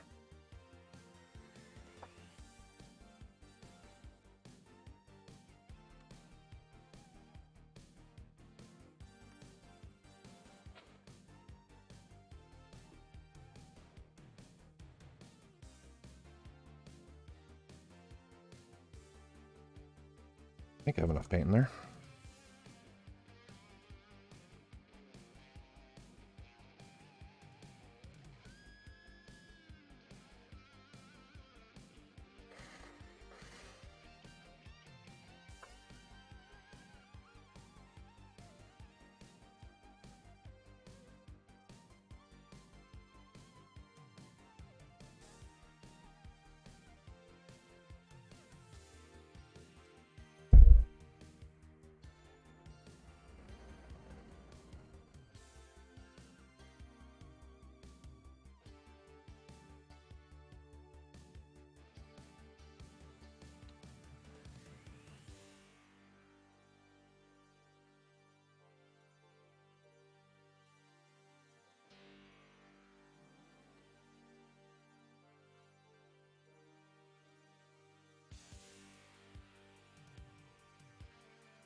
Off.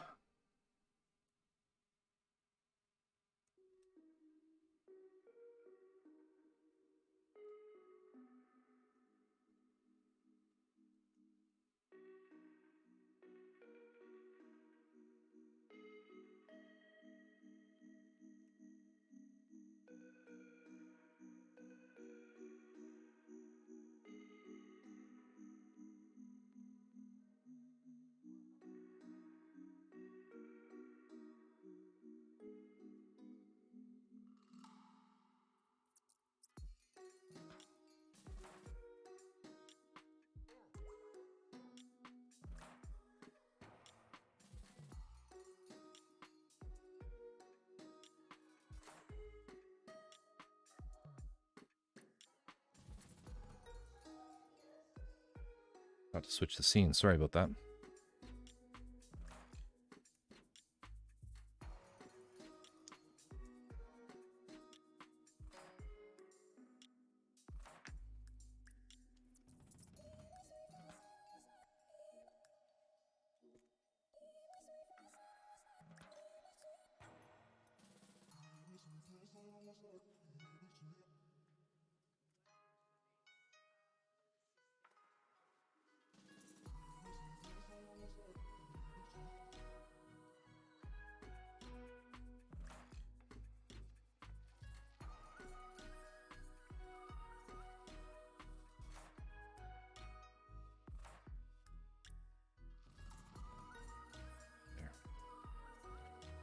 Good.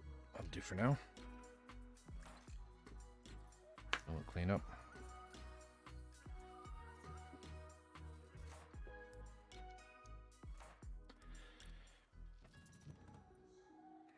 I've thrown most of it out, but there's this thing that builders do with Gunpla where they keep all the nubs they cut off, those little tiny bits of plastic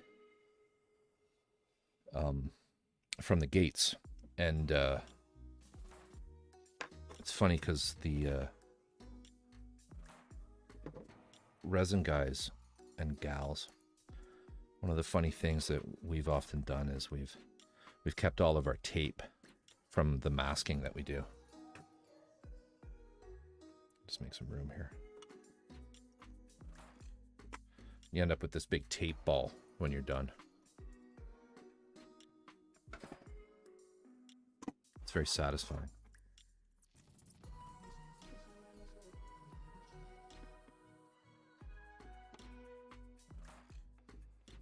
Okay, keyboard.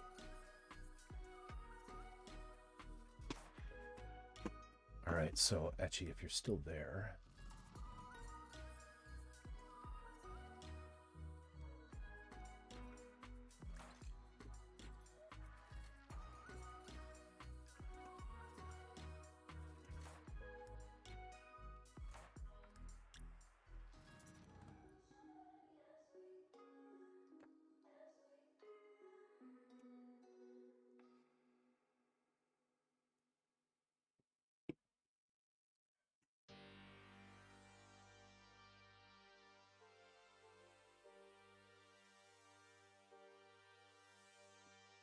Okay, so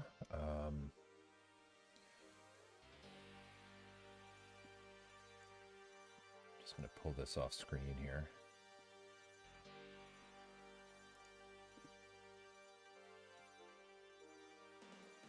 Well, you know what? It should be okay because they don't actually show anything on their site. They've got highlights over the offending bits. But here's one that I was talking about.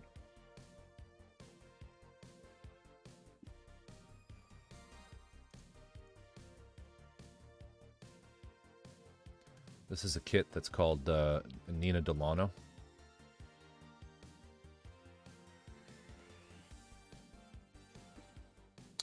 And actually, let's do this. Let's do this. New scene. Can I drag? Yes, this will work.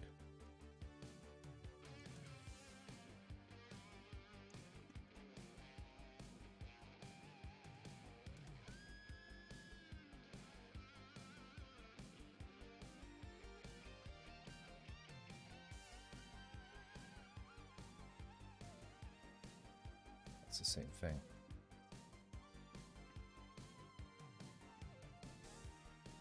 Does this work? Well, the E2046 website doesn't let me easily drag and drop out of the picture viewer. Oh, I know how I can do it. Get that one. Open new tab. Open image, a new tab. Sorry, bear with me here. Open image in a new tab. Open image in a new tab. Is that all of them? I thought there were some close-ups. Yeah, here. Open image in a new tab.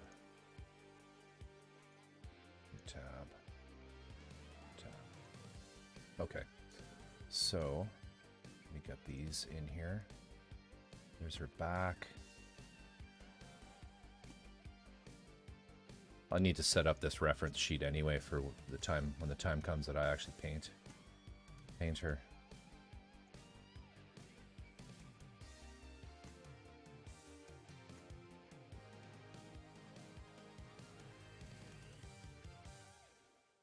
Okay, so now let's minimize this. We'll just do a little magic here in RowRef.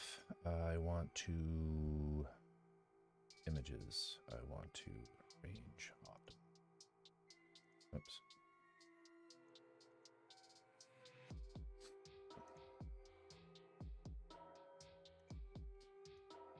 That'll do.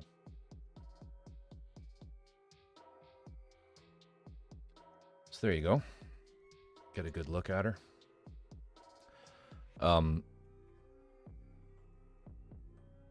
Many pieces. About, I think she is about... there's a picture with a ruler here. Looks like it's about 45 centimeters to the very top of this point.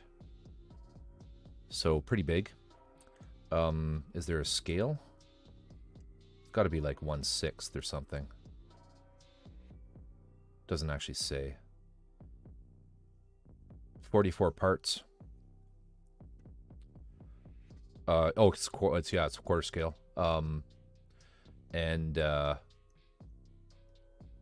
just like, you know, I was saying last night, I think after you went off to bed, it's not like it's you know, it's a lot of like blocking in color, putting in some highlights, and then throwing some wash on it. Right, is the way I kind of look at it, which is doable for me, and I can do the skin tones in airbrush like anybody's business. I was saying to Drift, I used to sell, you know, quarter scale female busts with lots of fairly like fit girl kind of busts to people who were getting into painting anime figures.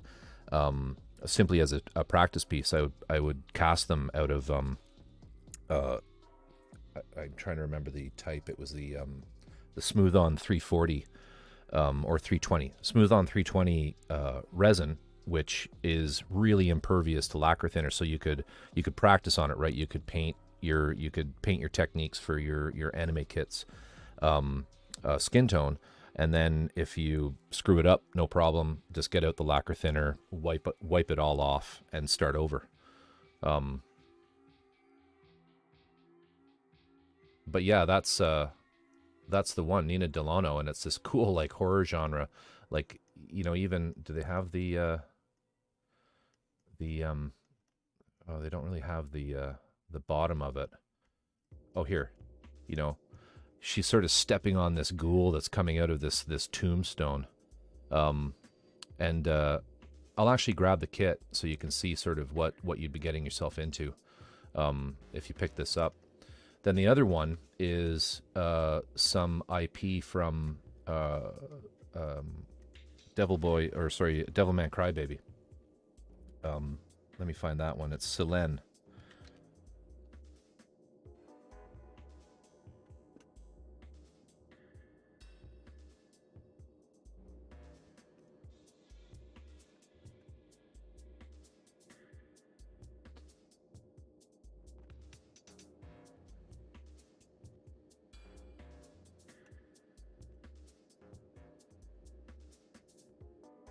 Just make sure that this one's okay.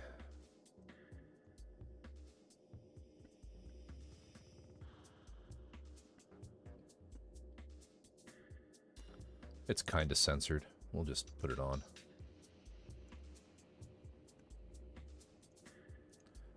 So this is the other one, which is about the same height. It's Selene. It's just one of the main antagonists from, well, I would say the main antagonist from Devilman Crybaby. But it's also just a beautiful sculpt of her winged head, and lots of detail on the piece.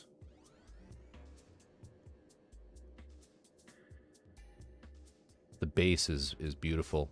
Tons of skulls and stuff sculpted into it.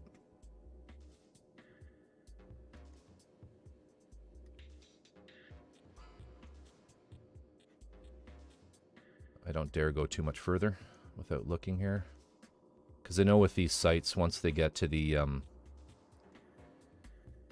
here's sort of a better contrast. The lighting's kind of shit. Yeah, I know, the show was insane. You're right. You know, they did right by the original manga though, right? Like it was incredibly violent. It was an incredibly violent manga for the time. And so I guess they just wanted to carry on in the same spirit of that. No, I don't want to show these because these will show nudity. Anyway, that's just Selene, Silene on E2046. And the other one is Nina Delano. I'll grab the actual kit so you can kind of show you some of the parts.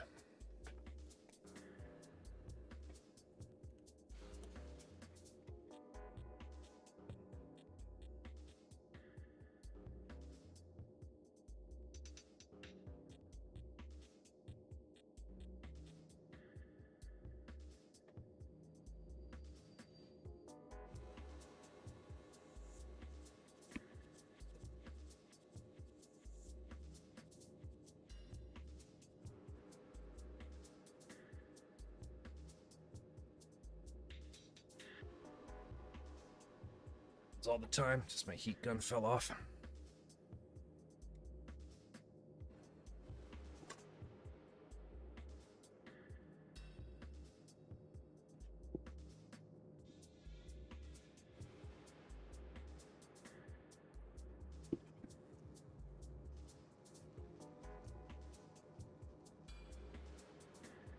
So you get the usual sort of printout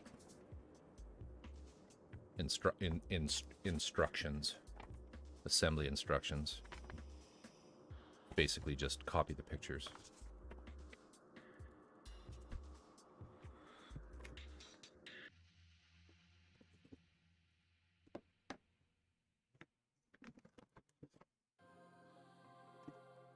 Okay, just let me...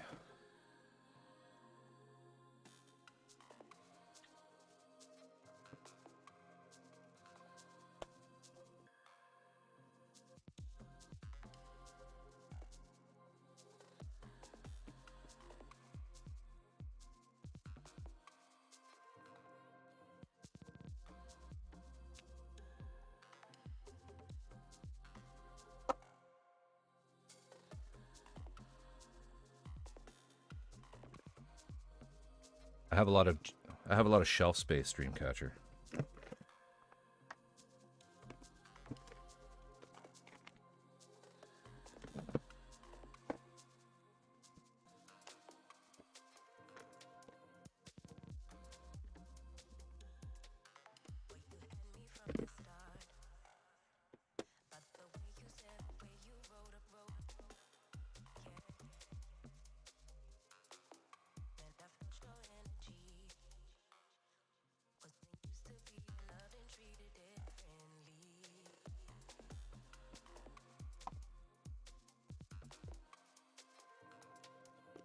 There's some other bits, but we won't bother with those.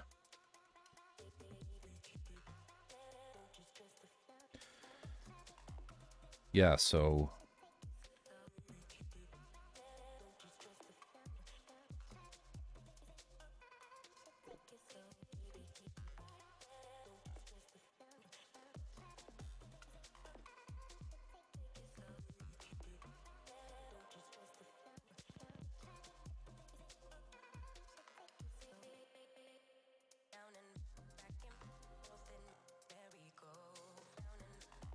Right? So quite large, right? No messing about with little tiny minis. Yeah, it's a great sculpt. And just like this, can't remember how, oh yeah, that goes there. There's a skull, I think, that goes there. Nice white resin. The one I got.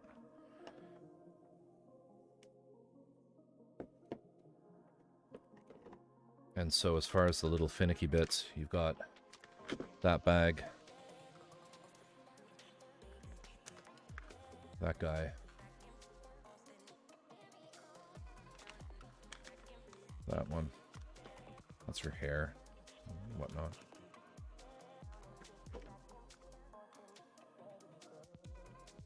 Some little tiny pieces.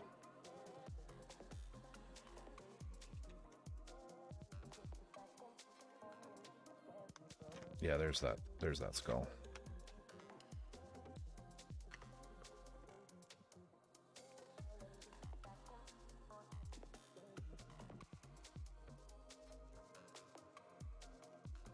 And there's her face. Yeah, it's a nice one. No decal sheet though, so you'd need to paint the eyes. So that's the only thing that might, if you're not super skilled at painting these figure kits. That's one thing that you'd have to be a bit of a challenge. But yeah, it's a lovely kit. I'm looking forward to doing it. Overall, a pretty clean cast. I mean, there'd be a little bit of cleanup. There's definitely some. They haven't They haven't sanded it quite as much as they should, which is okay because it's better to have the workshop not sand enough than sand too much. Some seam lines you can see in some spots. But, you know, very clean pour. And they've done a good job of taking off most of the pour tabs.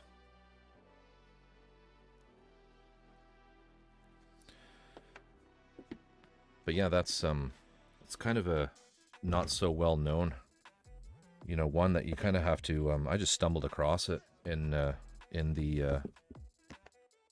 one day looking through their site and thought that's too epic to pass up.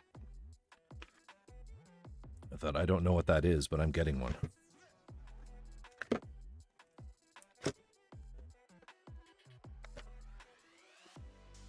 And then the other one, the Selene, is equally as impressive.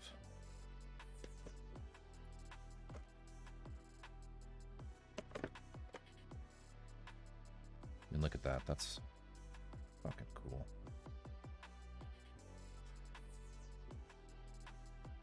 There's a pretty nasty seam line that runs right up through all those wrinkles. That would be pretty brutal to sand out, but that's okay.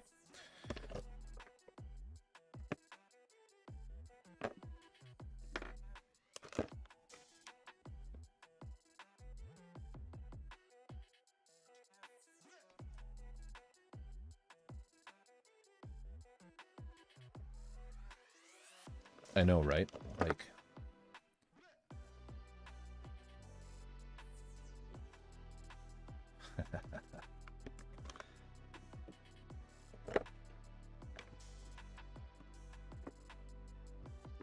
so all of it, yeah.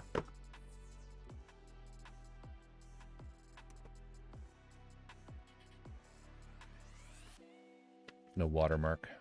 It's a little easier to see. But yeah, it would just be just a really fun paint because, you know, there's no real super accurate technical stuff that you'd need to do. Like how he's given the peace sign too.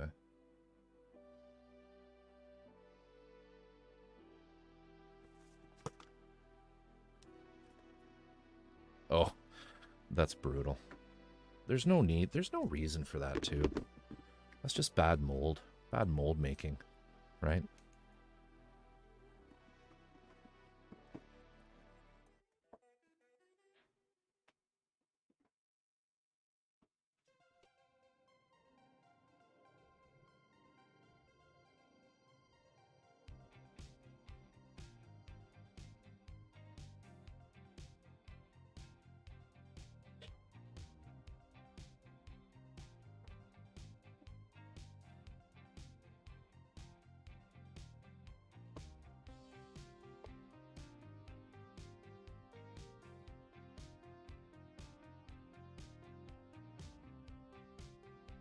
It's exactly what it is, because, like, you know, this is the cast of that that mold I was talking about for painting, right? And I mean, if you're good, if you're smart about making your you know your molds, then you're not gonna, like, it's like, I don't understand how you can. I'm stumbling over my words because I get frustrated by it. It's so easy to make a mold where you mitigate any kind of mold slip, right? Like, by having that key around there and having just enough of these sorts of keys where you don't have that issue, then, you know, it's not going to happen. So, I mean, I don't get it. I don't get why that happens. But, yeah, I mean, and then make, you know, pour enough too, silicone that you have a sizable enough mold that when it's clamped, it's not going to distort, right?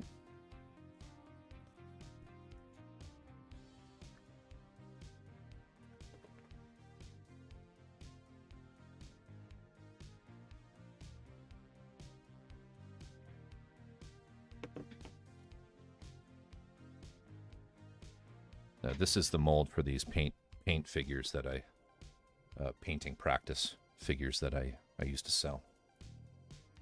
There's lots of muscles, lots of like shading areas, opportunities to add shading, so you can practice kind of doing airbrush technique on something that's quarter scale. Actually, I think these are ones. Yeah, no, these are quarter. I think these are quarter, but this comes out of this.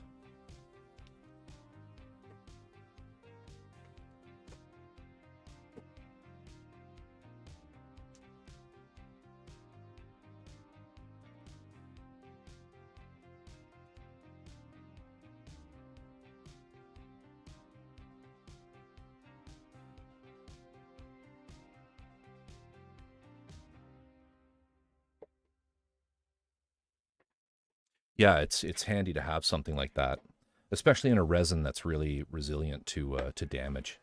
Like I said, you can go over that. I've the one that I use to sort of practice on, I have stripped it with lacquer thinner, like just hardware store lacquer thinner, like a dozen or so times, and it hasn't really lost any detail. So it's just it's a handy approach.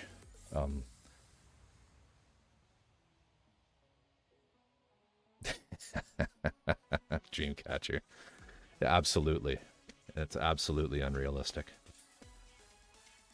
Let's just say I was selling it to a specific market that was purchasing anime garage kits that also had unrealistic body standards.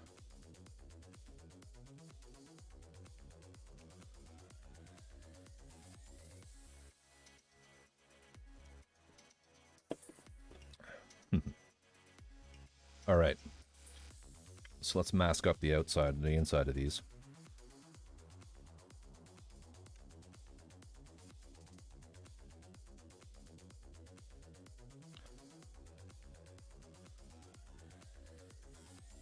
So Etchy, do you do your own casting as well?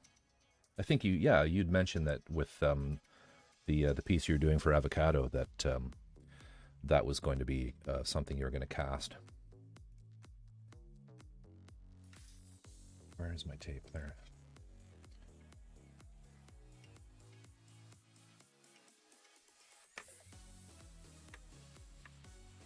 Nice. Nice. It's a lot of fun. It's a bit expensive, but it's a lot of fun. I enjoy making molds and casting.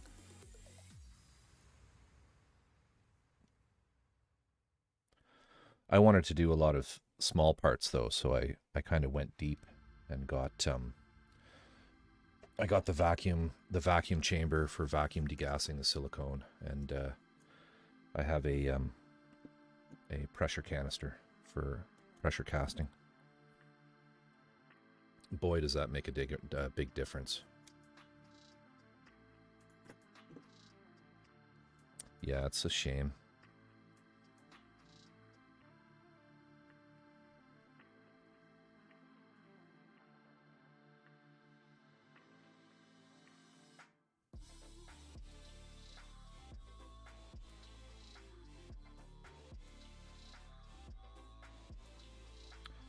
It's particularly expensive here in Canada. We don't have quite as many options for the resin and silicone that you have down in the States, and it's shipping prohibitive, unfortunately, to get some of those other brands. So really, all I have access to up here is the smooth-on stuff, which is excellent quality, but it's expensive. So I don't do it very often.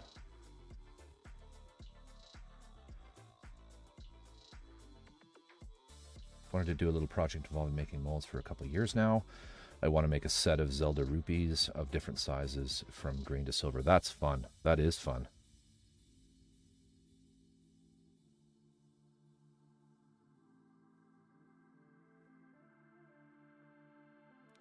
Just masking this curve in. Just carefully moving it along.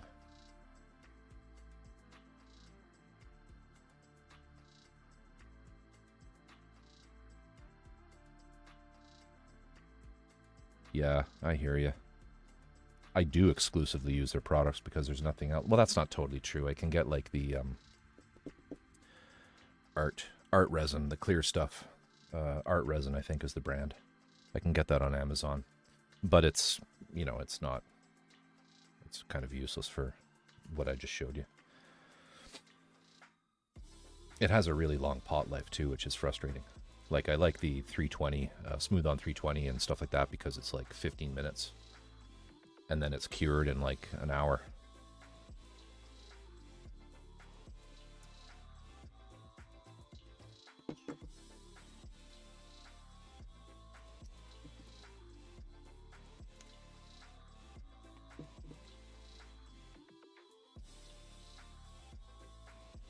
Yes, yeah, that's right. Which is kind of, I don't need that.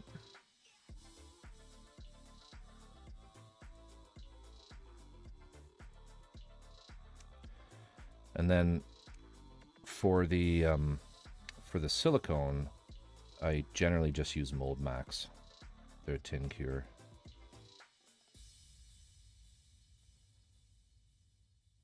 Because I've never really had need to, you know, like really rip, 50 or so molds or casts out of a set of molds, just like one after another, which I guess would be the advantage of the platinum cure in terms of just durability. Although they say the shelf life is longer on the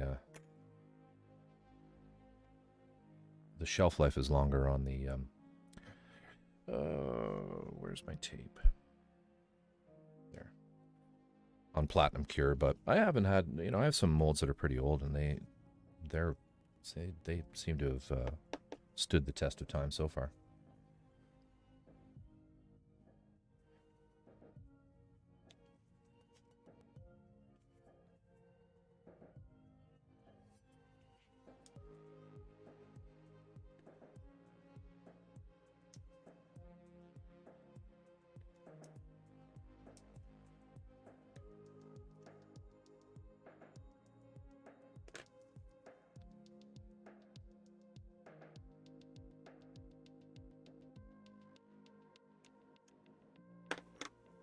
That is a good idea.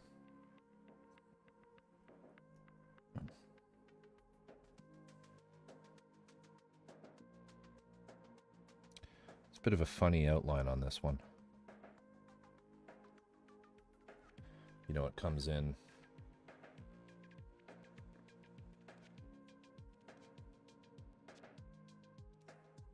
So it comes in, cuts in like that a couple times.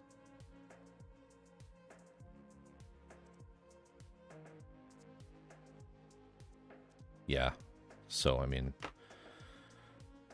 buy what you buy for the purpose that you're doing, right? Which makes sense. I do have some platinum cure, but I buy the large drums of the Mold Max. The what size are they?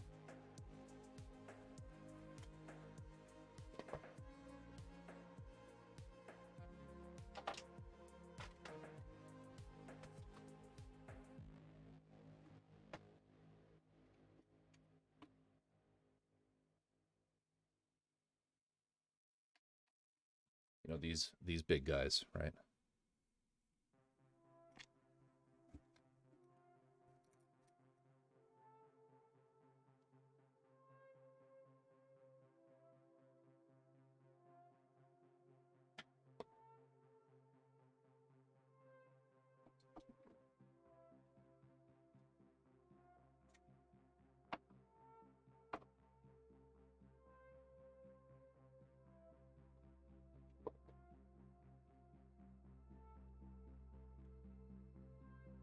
The big 10-pound buckets.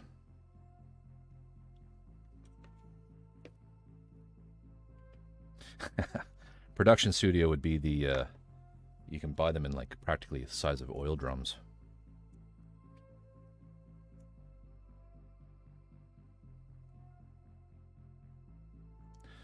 I mean, I don't know how much you cast, Etchy, but it if you're investing in smooth on, you should look into the larger sizes because there's quite a savings in terms of the overall cost per per ounce, you know, of the product when you get into the larger kits, or sorry, the larger bottles. Like if you're casting a lot, you'll definitely save money overall, long term, by getting the you know, just shelling out the, I think it was about 200 Canadian for that.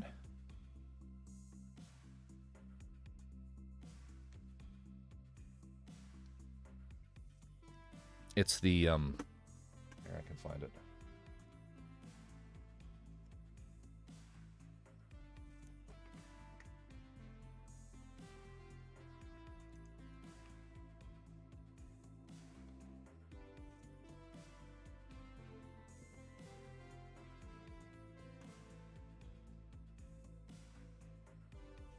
So for Platinum Cure, you probably get the Mold Star series.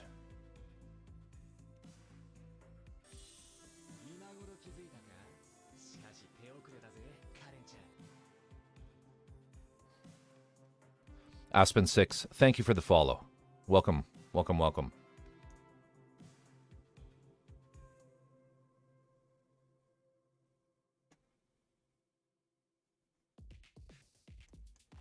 Oh, did you find it there?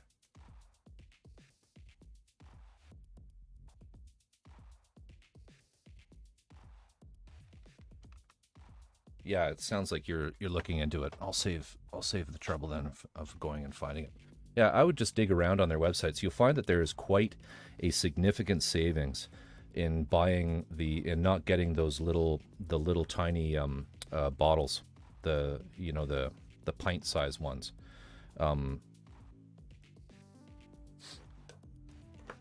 You know, if you're doing a lot of casts, it makes more sense.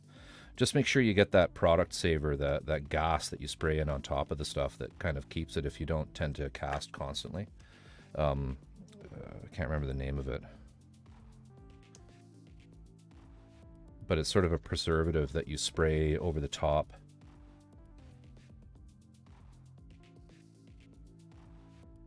Oh yeah, there's that bucket that I just showed you, and then now remember the Mold Max being a tin cure. The B part of that is much smaller. It's only because that one mixes 10-1 instead of, I think the Mold Star is a 1-1. Is it not 1-1 by volume?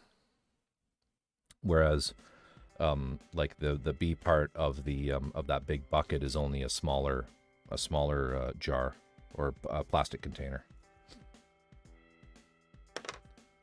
Completely off camera here. Yeah, it's 1-1. But I've had lots of discussions with the Smooth On reps at the local place that I get it. A place called Industrial Paint and Plastic, and you know, I was in there over and over and over getting the stuff, and he kind of just sort of pulled me aside and said, "Dude, while we like your business, save yourself some money and just get the bigger ones."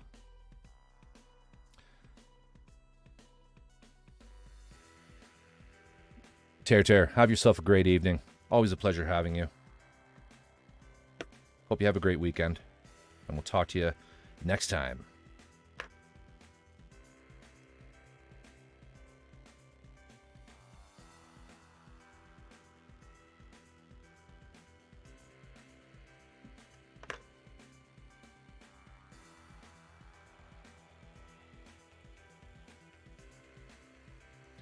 Yeah, you can literally buy, and I'm being quite serious. You can buy Smooth On products in oil drum sizes. They have options for all manner of workshop, including the biggest casting workshops that you can get. I mean, they're very much industrial inclined. Is that gonna work? I mean, it's a bit sloppy there, but maybe I should just leave those off.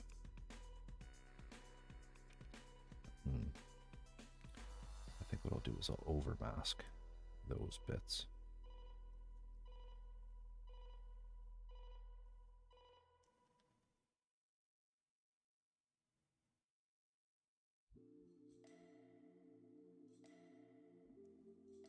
The game changer for me was pressure casting.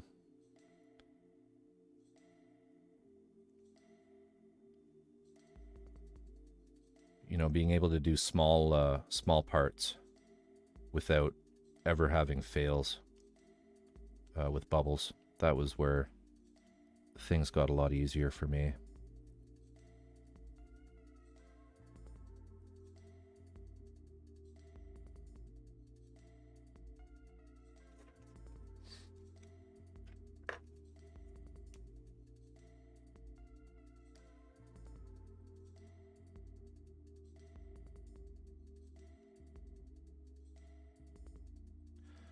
Okay, this keeps peeling off, so let's just paint it.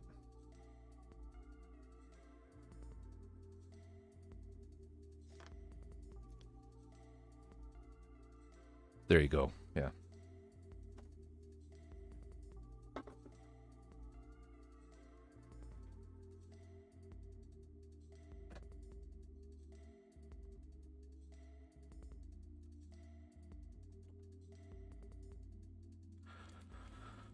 Yeah, once you pressure cast, it's sort of like, why haven't I been doing this? Where'd the paint go? Oh. Yeah, there we go.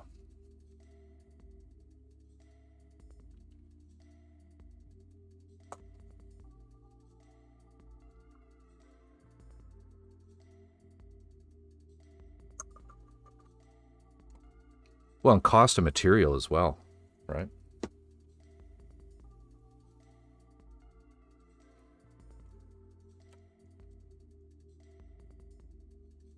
You know, you're throwing money away every time you... What's that?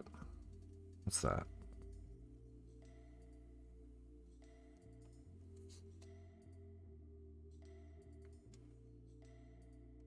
Okay. New gloves.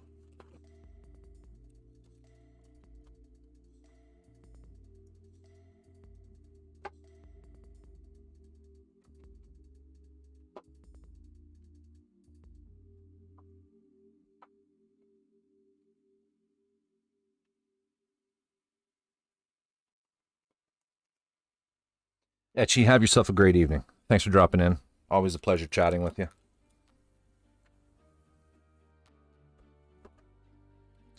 Good night. Have a great Sunday. Are you going to stream this week?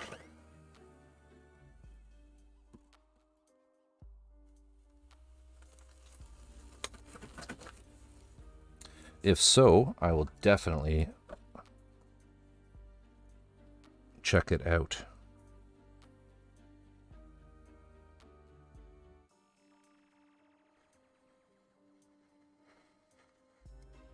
And I forgot to turn on the fan.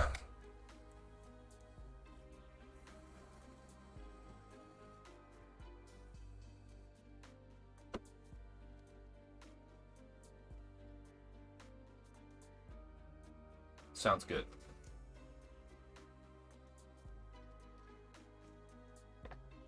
Sounds good. Sounds good. Bye now.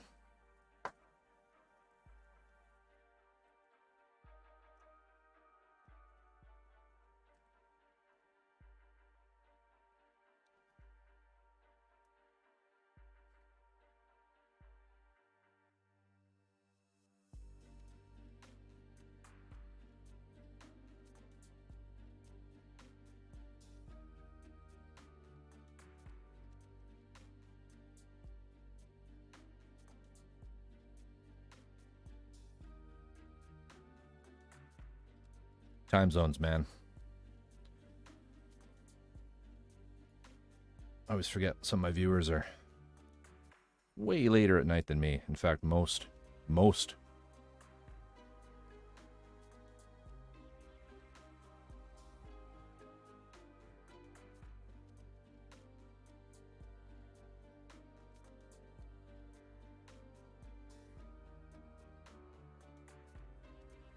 Now, I did do some lazy masking on this, but it's okay because, to be honest, most of the gold on the bottom of this, you're not even going to see. It's completely covered up. which is true of a lot of this kit. I am located in Victoria, British Columbia, and it is 1:15 a.m. here. So we're West Coast Pacific time zone.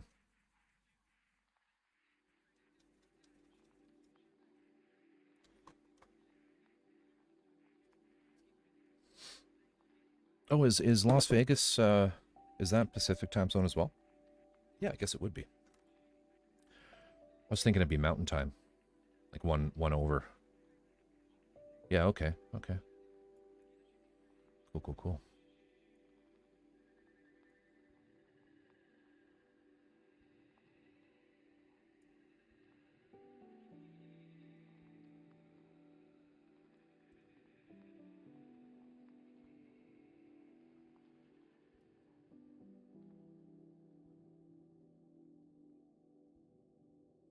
There.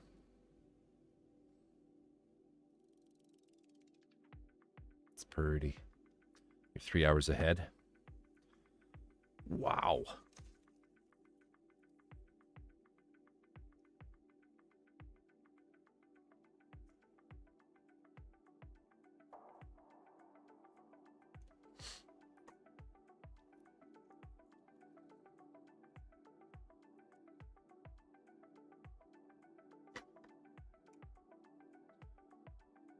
Right.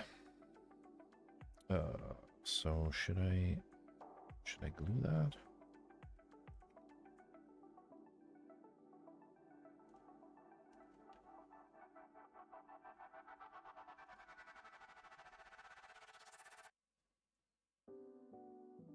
Let's let it dry a little longer. In the meantime, we'll do this one.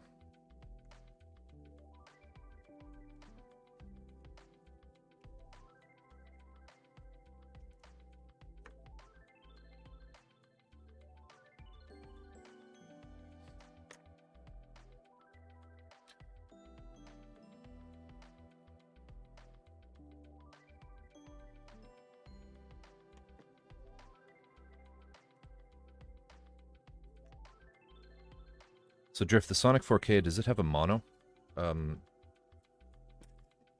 screen? Is it one of the ones with that lucky, not lucky, but that has that the super fast exposure times?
Hey, Aspen6, if you're still here, I apologize if I didn't say thank you for the follow there. I can't remember if I caught that. I may not have heard the notification if I was over at the spray booth. But hey, thank you. Thank you. Currently working on a 5-star series Resin Kit. It's a recast of the Volks AUGE Machine Messiah.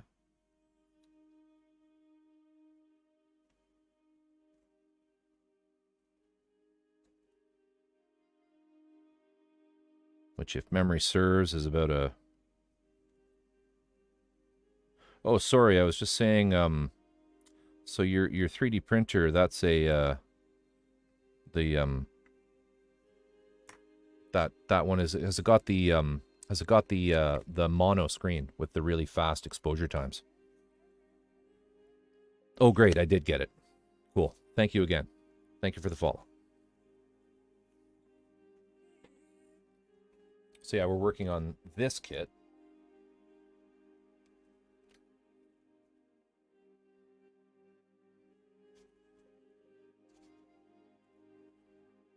Which is a 5-star series Machine Messiah AUGE resin kit, 100% resin kit. It's not any kind of injection molding.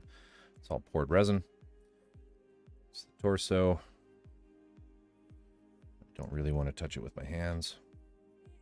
I'll use this.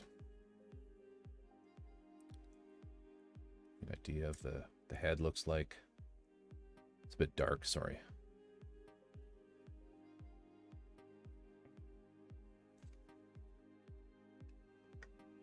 Hey, yeah, thanks. And over the last several streams, we've been sort of getting it ready for painting, and we've worked through painting it, and now we're just basically putting it together. So all of the leg detail, I can show you that.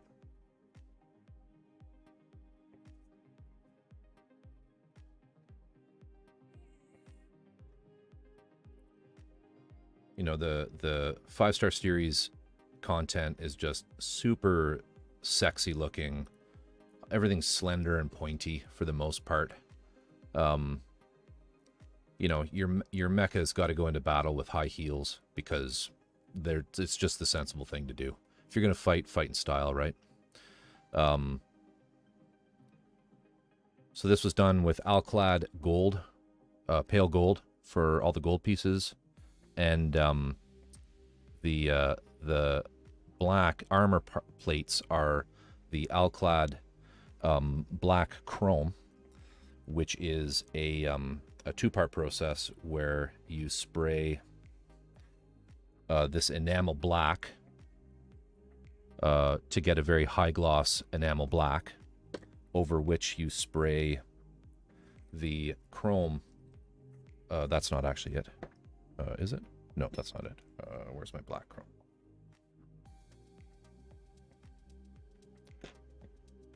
Oh, here. Well, the bottle's almost empty. But you spray the black chrome very, very lightly, almost just like metallic, you know, just you're basically spraying just the metal particles.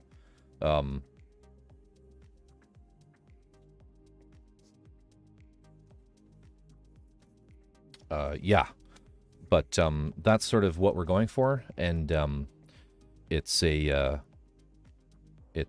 fun kit. What can I say? It's a fun kit.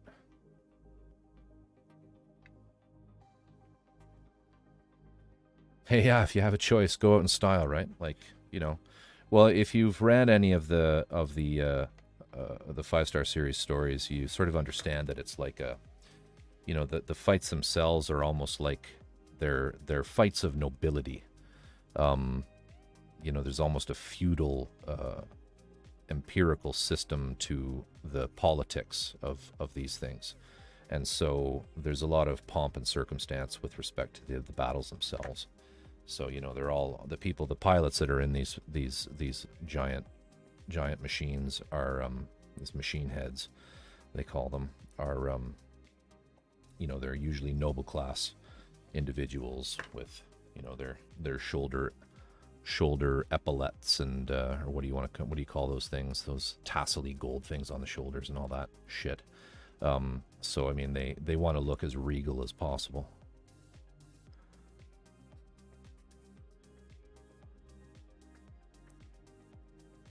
If you have a choice, why wouldn't you go in style? Damn straight. Get back up here. What are you doing?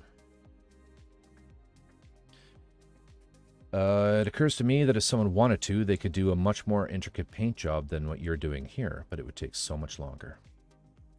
Are you saying what I'm doing is easy? How dare you? How dare you?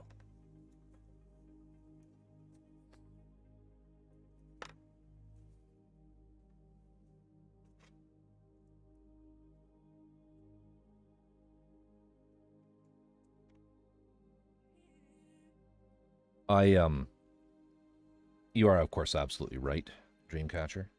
I am not doing a very intricate paint job. Um, it's literally 2 colors, 3 if you include the very, very, very tiny red dots that I'm putting in some spots. Candy apple red sword. Also Alclad, candy apple colors, candy colors.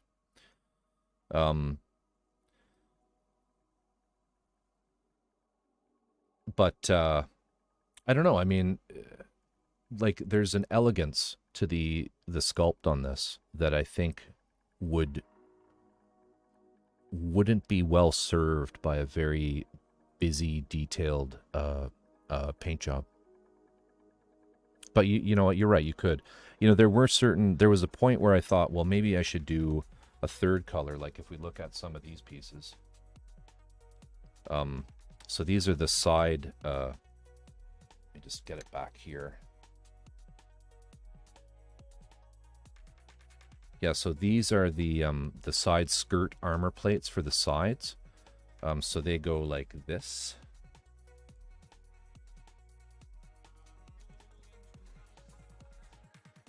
Okay, and then there's like this in the front.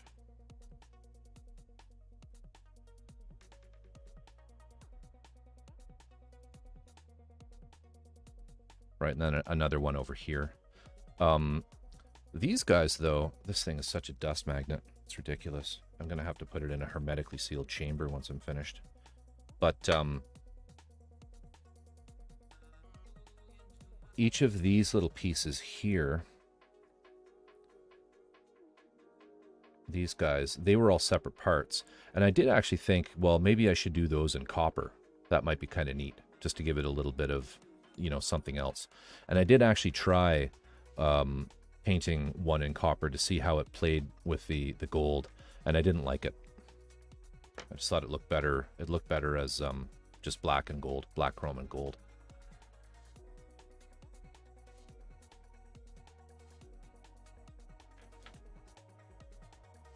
Yeah, and very, very valid point there from Drift is if you read the the manga, it's this paint job is pretty true to the original.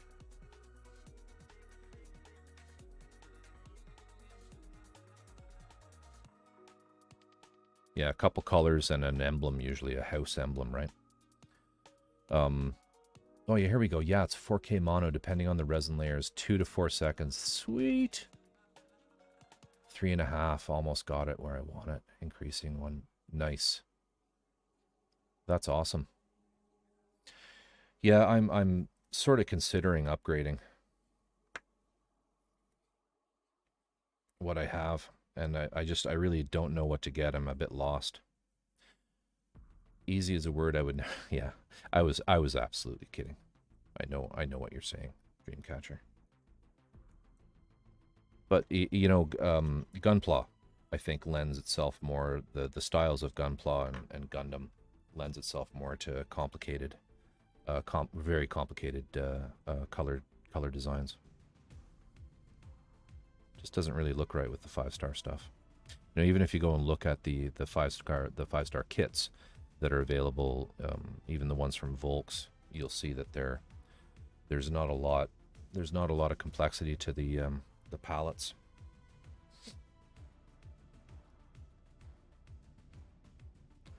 Two to 4 seconds. That's crazy. If I remember correctly, mine is something like the order of 10 or 12 seconds per layer. Anycubic. Photon.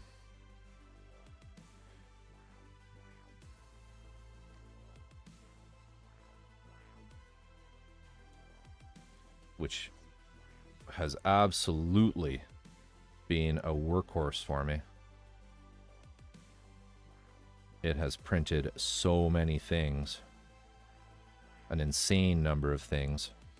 I've changed the LCD screen on it at least 5 times to give you an idea of how many hours it has on it. To the point where it's the connection's flaky and every once in a while when I turn it on, it just it just doesn't work. I have to turn it off and turn it on a bunch of times before it stabilizes, and then I can leave it. Aspen 6, thanks so much again.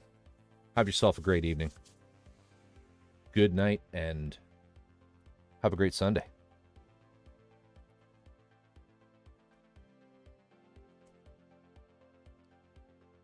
Yeah, about the same. Yeah. Yep.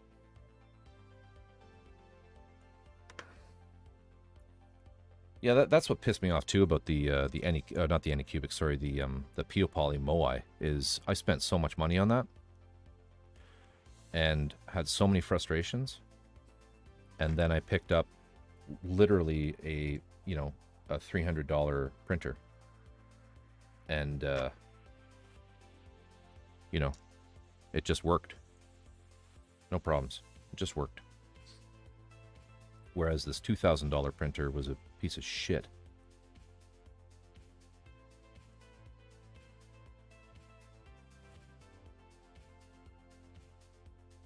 Oh, I didn't know that. That's cool.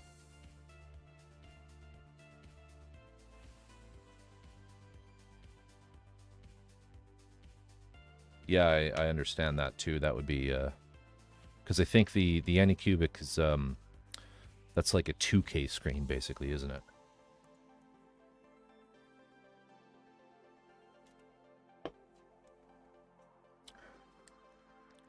Okay, I think we're ready to paint this.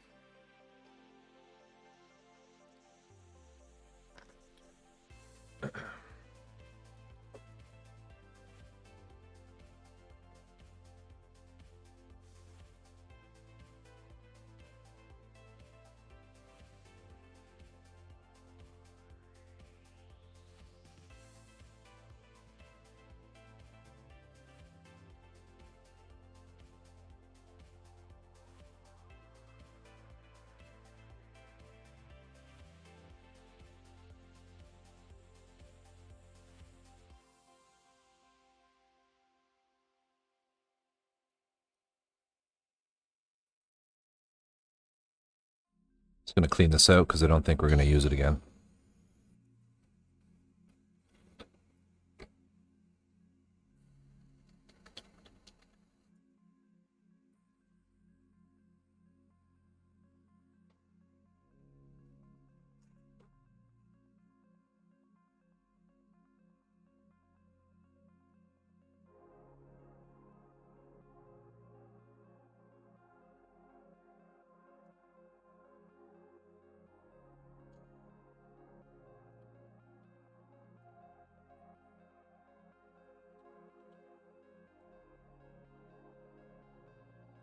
Carter and Steenbeck Infinity CR Plus airbrush. I think I have a 0.3 needle in it. Fantastic airbrush.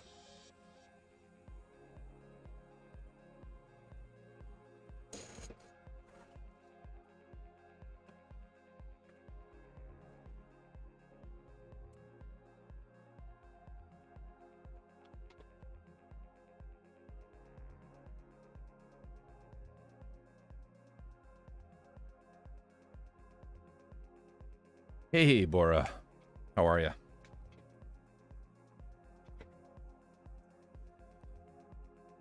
Good to see you.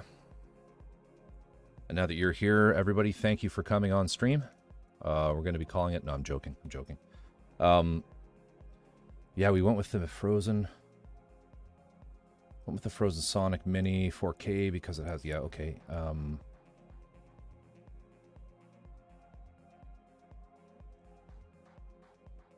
Oh yeah, just talking about the 5-star series designs. They're something else. They're beautiful. They're things of art. I think it's okay. I can.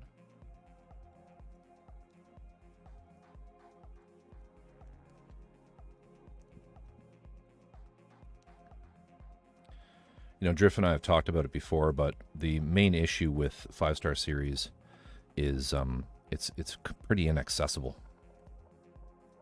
The books themselves are They've been out of print. The English translations have been out of print for a very long time. And it's unlikely that they're going to be reprinted anytime soon, if ever, for reasons that we won't go into. And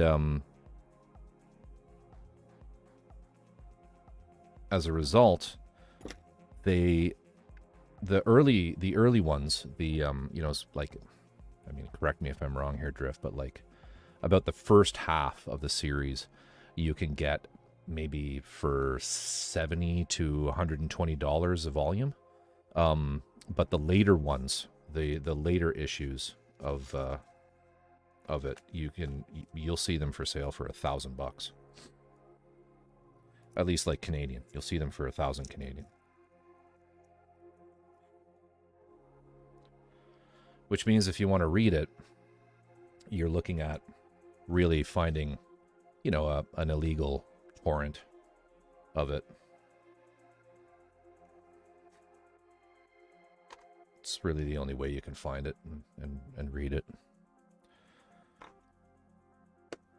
without breaking the bank.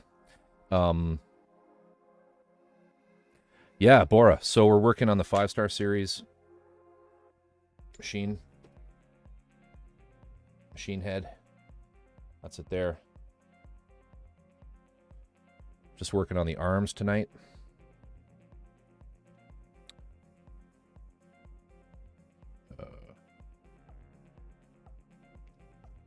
Yeah, I'm pretty happy.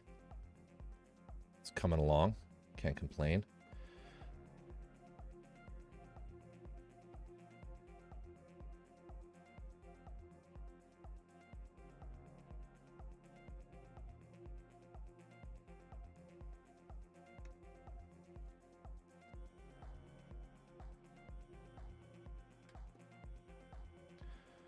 Were you streaming this evening?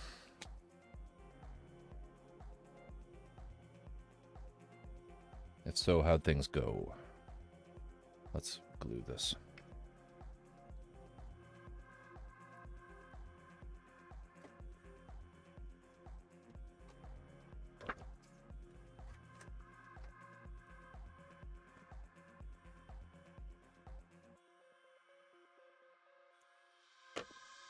You know what? And I've been inattentive. I apologize to my viewers. Where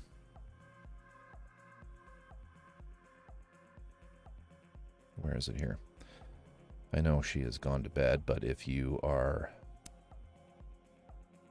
at all interested in all things sculpting and ball-jointed dolls, sort of all sorts of art-related things, do go and check out Etchy's stream.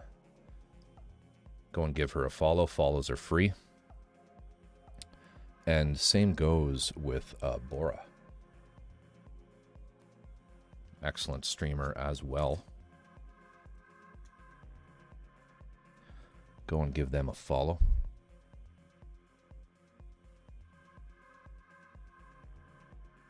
And I don't know if Xvern is a streamer. Should go check that out. Here we go. Down.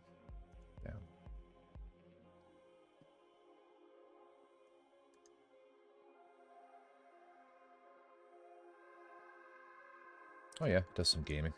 Cool.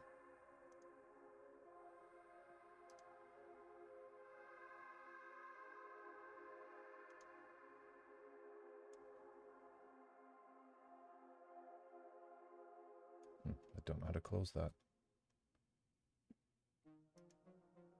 There.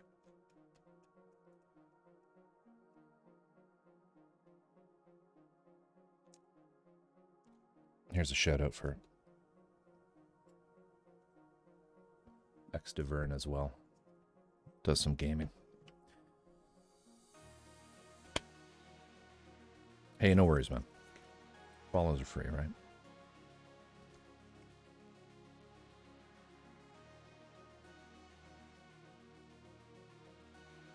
All right, let's see here.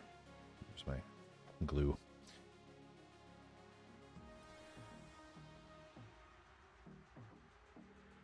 There should before I do that, I think I want to just make sure I can get this piece on.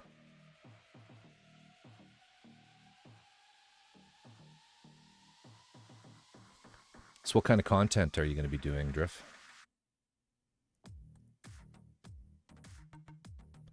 Where's that piece?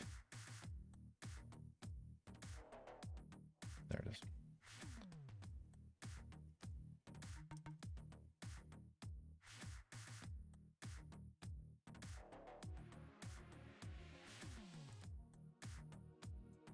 That snaps on there.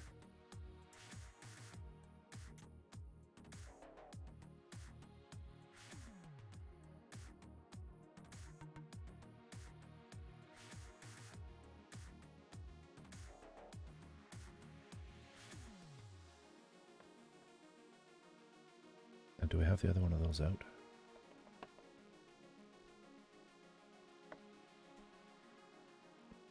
Sure, I got it out. Got that. I've got that. But those aren't the right ones.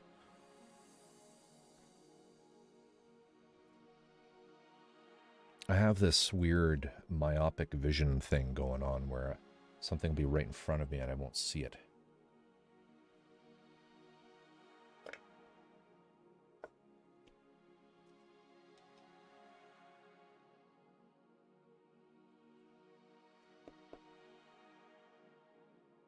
Nice.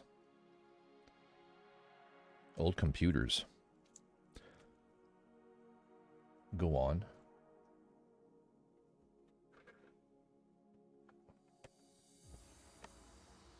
Do tell. Weird.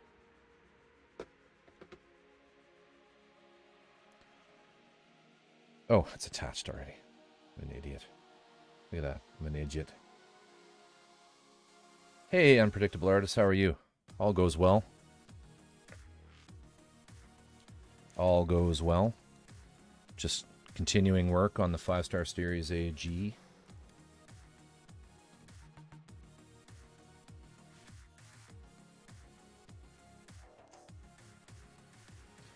Getting some progress done on that. Oh, sweet. I grew up with an Atari ST. That was my computer as a child. And an 8-bit console as well. So awesome. Were you streaming tonight, Unpredictable? Here's a shout out. By the way, Unpredictable is a lovely artist. Works on some very small acrylic canvas stuff, amongst other things. Quite a bit of talent there, if I do say so myself.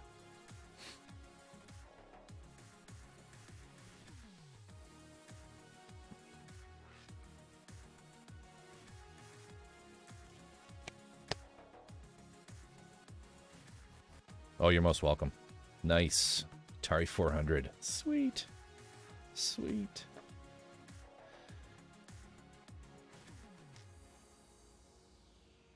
My father was an executive at the Digital Equipment Corporation. And my actual first computer was a PDP-11 that was in my basement as I grew up. And it was the size of a telephone booth. And I used a VT100 terminal to access it. And I did very little with it because there was very little to do with a computer of that type. But there was a game that came out for it, developed by some guys at MIT called, at the time it was just called Adventure. At least that's what it was called on our system.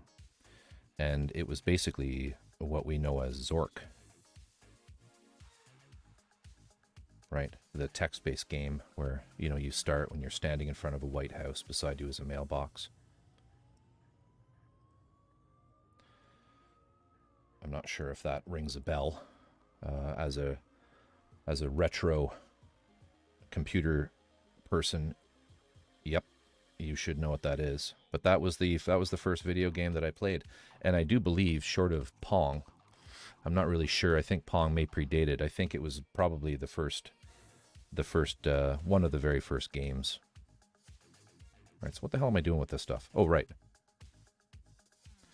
I'm sorry you didn't feel well this week. Unpredictable. I had a splitting headache on Wednesday. And canceled the stream that I was going to have because of that. That's probably enough. Yeah, it happens.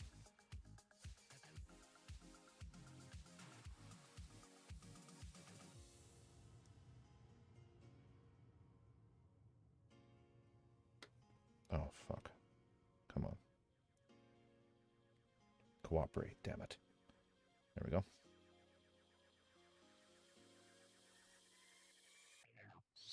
I have not. I have not seen that. And now I must make a note.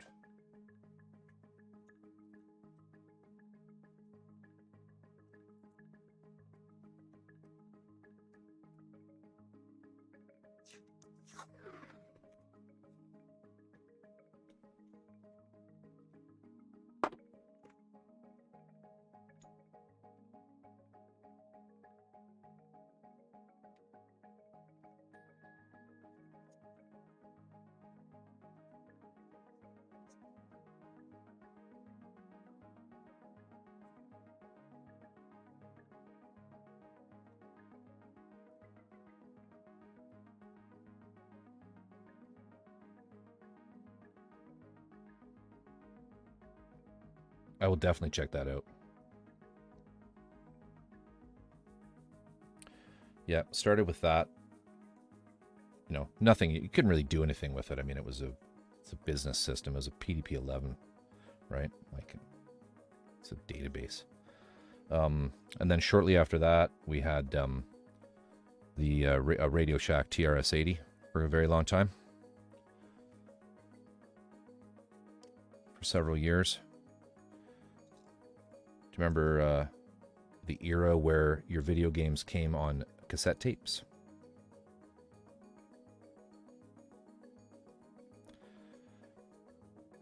And it took you half an hour to load them? Because I remember that era. All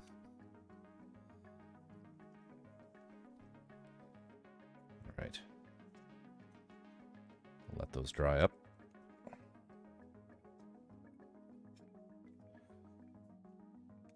And then after the TRS-80, we had, we would have gone straight into the Atari ST at that point, which was an absolute blast of a computer. So much fun. And then we also had an Amiga, which was the same. We had both of those sort of concurrently. Skipped over the Commodore 64. That's sweet. That is awesome, man. God. So good. And then after the Atari ST and the Amiga era, the Amiga, that's pretty much exactly, okay, so you ended up, instead of getting, you know, the Amiga by all rights was probably the better computer. We had the Atari ST 1024, I think it was, with color and the like 8K hard drive or whatever. It was like ridiculously small. And then I can't remember the exact details of the Amiga. That's going way back. And what else? And then after the Amiga, we kind of got, that's when we sort of started. We switched over to, you know, the land of Intel. And went with a, I think it was like a 386, right? And just sort of upgraded from there. But yeah, it was good. I mean, with my father being in digital equipment, it was great because when I went to college for you know, computer animation, graphics design, computer animation, and CGI,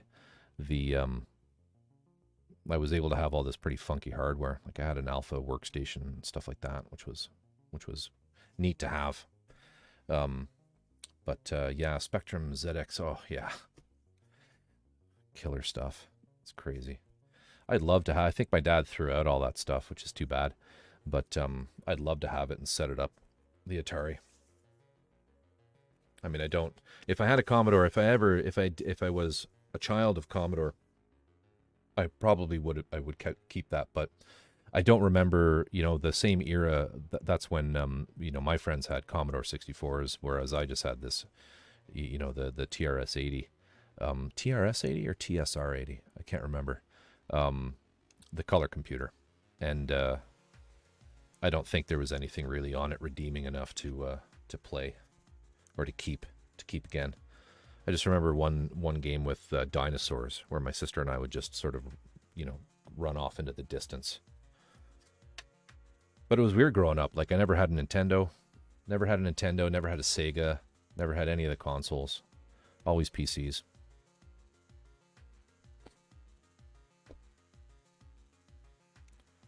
All right, so we'll let those dry up. And the next thing we need to, yeah, or the BBSs where you'd sit there and dial in, right? And you'd wait on, like on redial for hours, to get into this home run BBS that someone at school had, and you'd log in to play. Shit, what were the games? I played this Space Conquest game, which is like a turn-based BBS game that everybody in my grade was sort of on the same computer for. But you just wait ages to get into that damn thing, to have your turn, and it was time limited too, right? Like you could only be on it for about 10 minutes or 15 minutes, and and I was just about to say that, Bora, you'd like be on there. Trade Wars, yeah, both of those, yes. Oh my god. But it's Trade Wars for sure. Space Empire sounds very familiar. But yeah, Bora, you'd be like, you'd be on, and like all of a sudden it would like, it was the worst. Mom would pick up the phone. We eventually got a separate phone line just for that reason. Trade Wars. Too good. All right. Just trying to think what next here. We could move on to these. Oh, sweet. Okay. I'm adding that to my my homemade post-it note.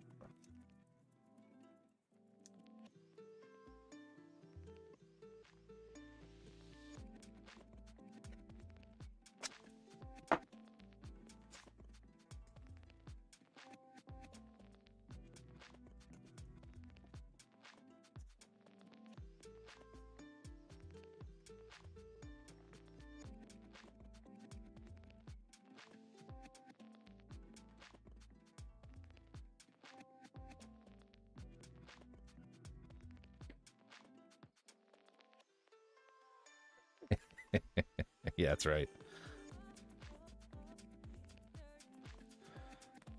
Oh, well, we're old.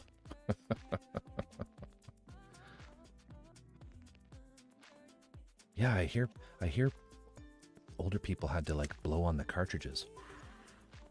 It's like back in my day, we used to load games off of cassettes. It took half an hour. Took half an hour to load a game. You play for 5 minutes. As soon as it got loaded, you'd hear Mom say, "Dinner!" Damn it. Okay.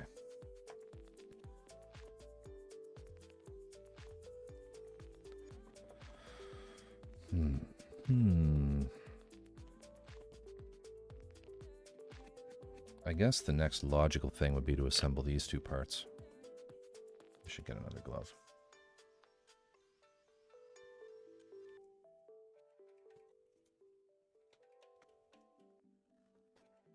Oh, I didn't know that. Because I never had cartridges. I only ever had cassettes.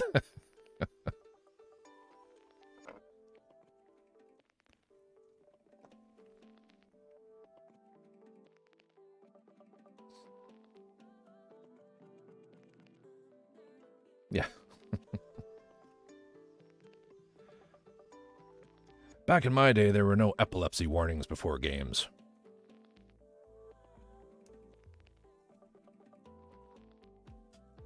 You just have your seizure and you'd like it.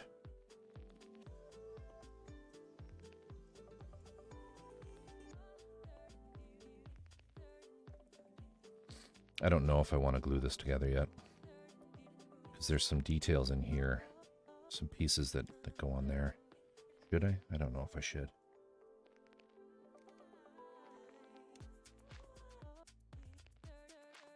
No, it's this one.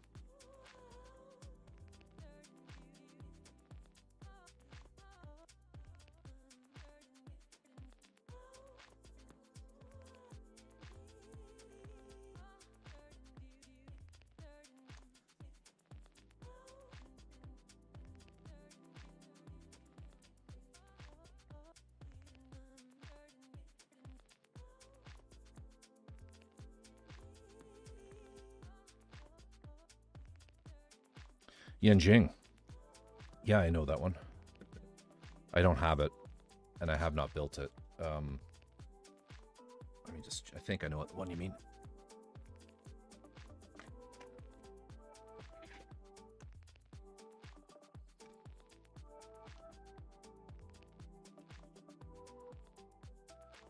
Yeah.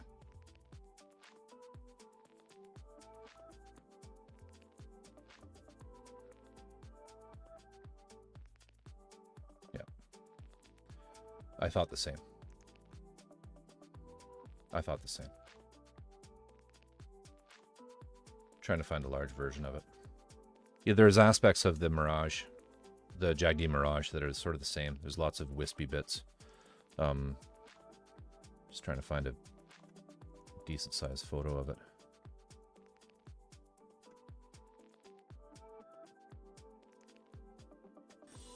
So this is one... Taito13, thank you so much for the follow. Much appreciated.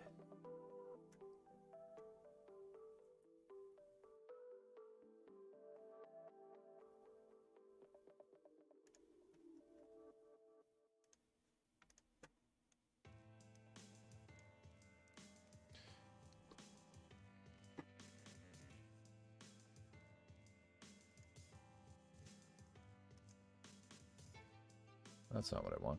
Oop. Yeah. You know, this is one I would be tempted... Like, do they make an... is there an IMS?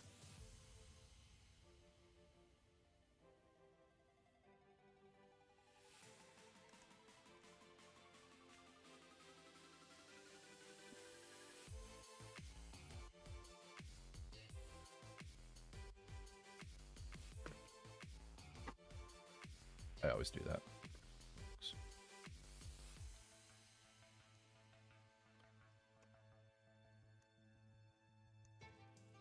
We don't need this anymore. Load.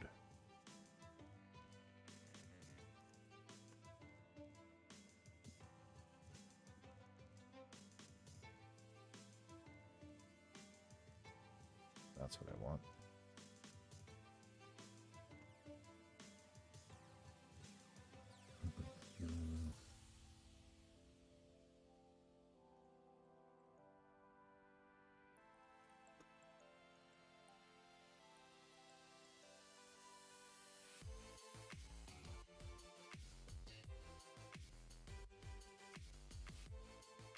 See, this one, this is one that if it was available in an IMS, I would probably be more inclined to get that. Just to try it out, because it looks like one that could be injection molded pretty easily and keep the details. Is that all of them?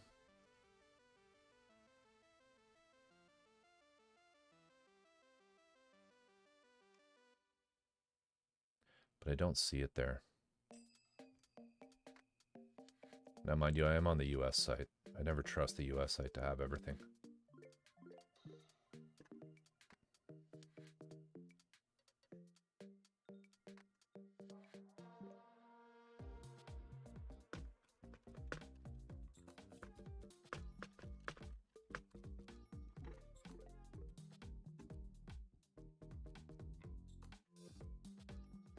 can never remember the international store. Is it this one? Yes.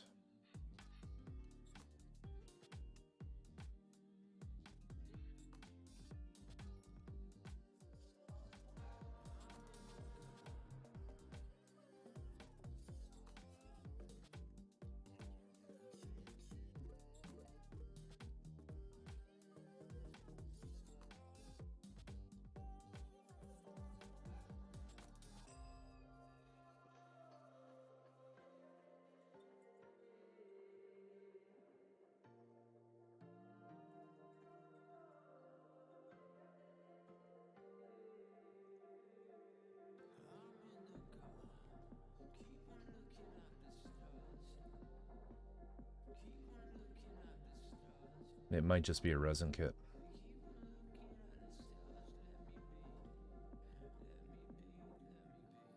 That's the original AUGE, the older one.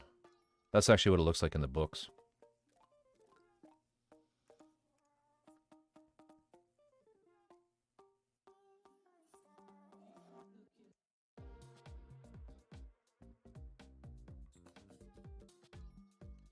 There's the new one.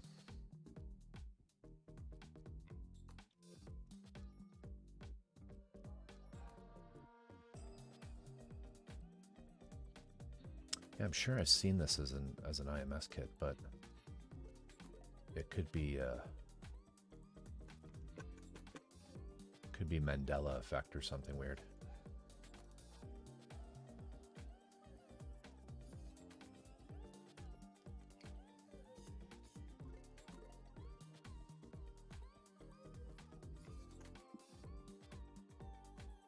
Yeah.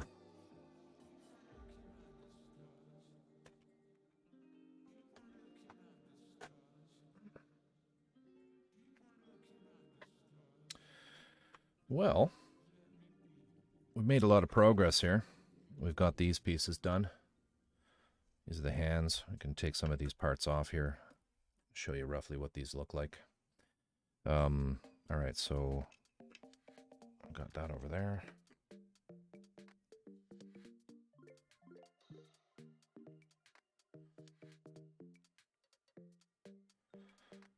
And we have this one here.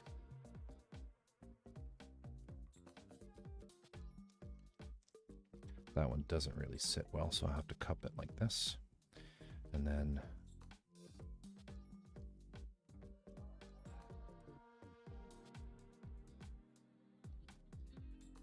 get this guy in. Come on.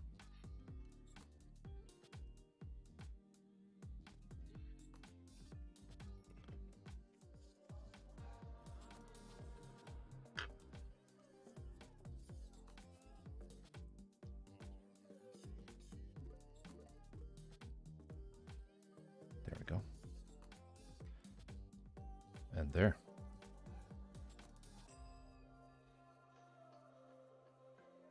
It is starting to look like a thing now. Let's see if I can't coordinate here with the head.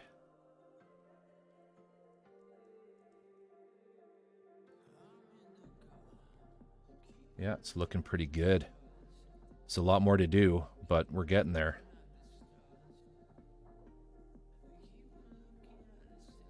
We are getting there. I'm hoping maybe 2 more streams.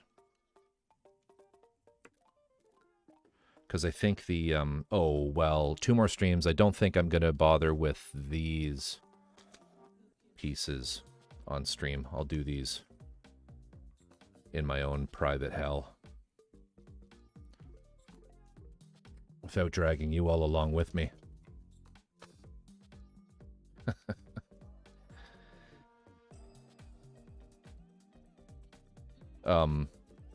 But yeah, I think I'm going to call it there, everybody. Maybe let's, if you want to stick around for the raid, let's see if let's see who else is on here. Let me just have a quick look.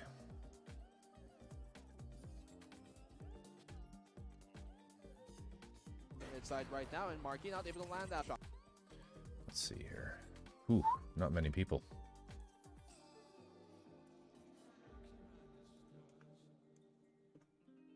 It is that time of night that Twitch is pretty dead.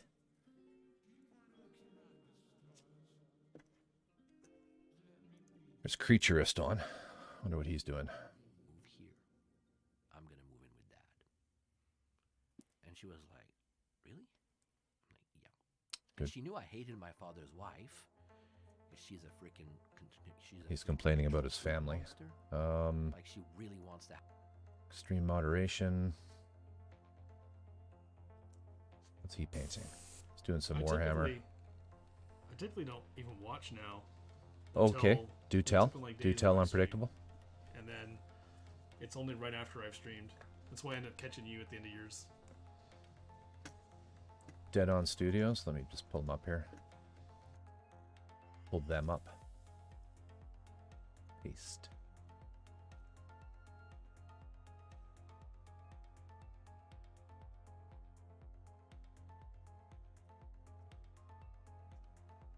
Sure, why not?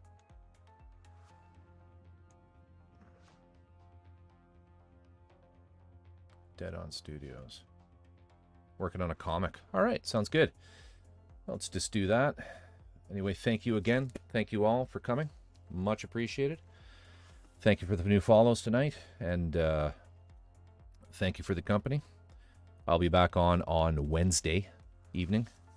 I've sort of narrowed my schedule down to basically just being Wednesday, Friday, and Sunday, or sorry, Saturday.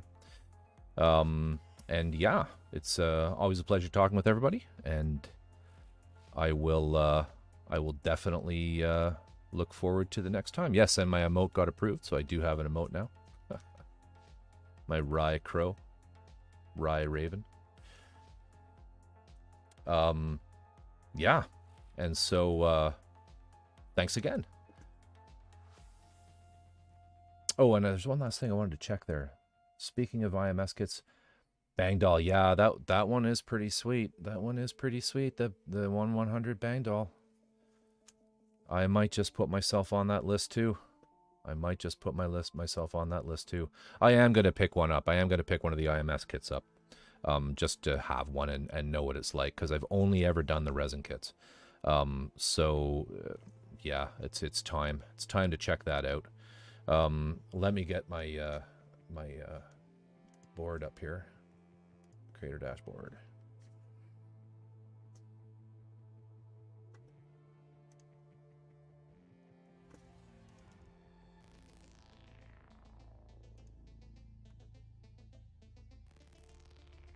Yeah, so again, thanks a lot, everybody. And we will see you hopefully on Wednesday. Have yourselves a great rest of the weekend and a great week. And thanks again.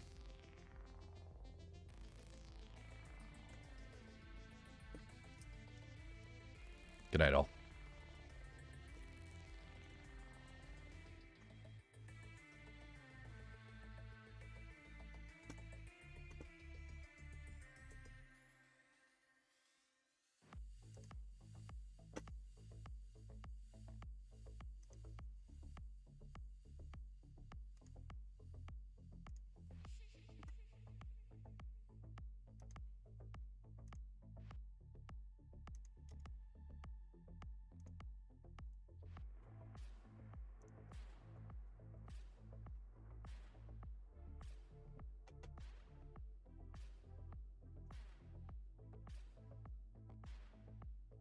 That what you are saying is important, repost it. Totally. At me. I've got a dead commands where people can yell at me if I miss things. So, yes, I don't like to miss things. So please don't make me feel bad for missing things. Just repost and or use the dead commands. Here, I'll even show you. It's loud and obnoxious. There you go. See?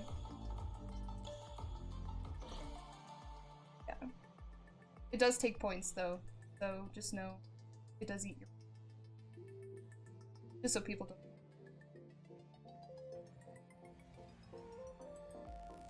It's really okay. Well, I missed what you were saying, so I would love to see if you need to post it again. But yeah, what were you working on? Corvus. Corvus, thank you for the follow. Let me give you a follow back, actually. Where are you? Are you in stream here? Okay. I'm like, you're not here yet. Yes, you are. I see you. Thank you for the follow. Let me know what you were working on. Oh no, the hosting. Ah, mute. Mute it. Okay. Ooh. That was a close one. Guys, go and check out, Corvus. Makers and Crafters. Ooh, what? Where's the about? Why won't it let me click on the about? I want to see what you are doing.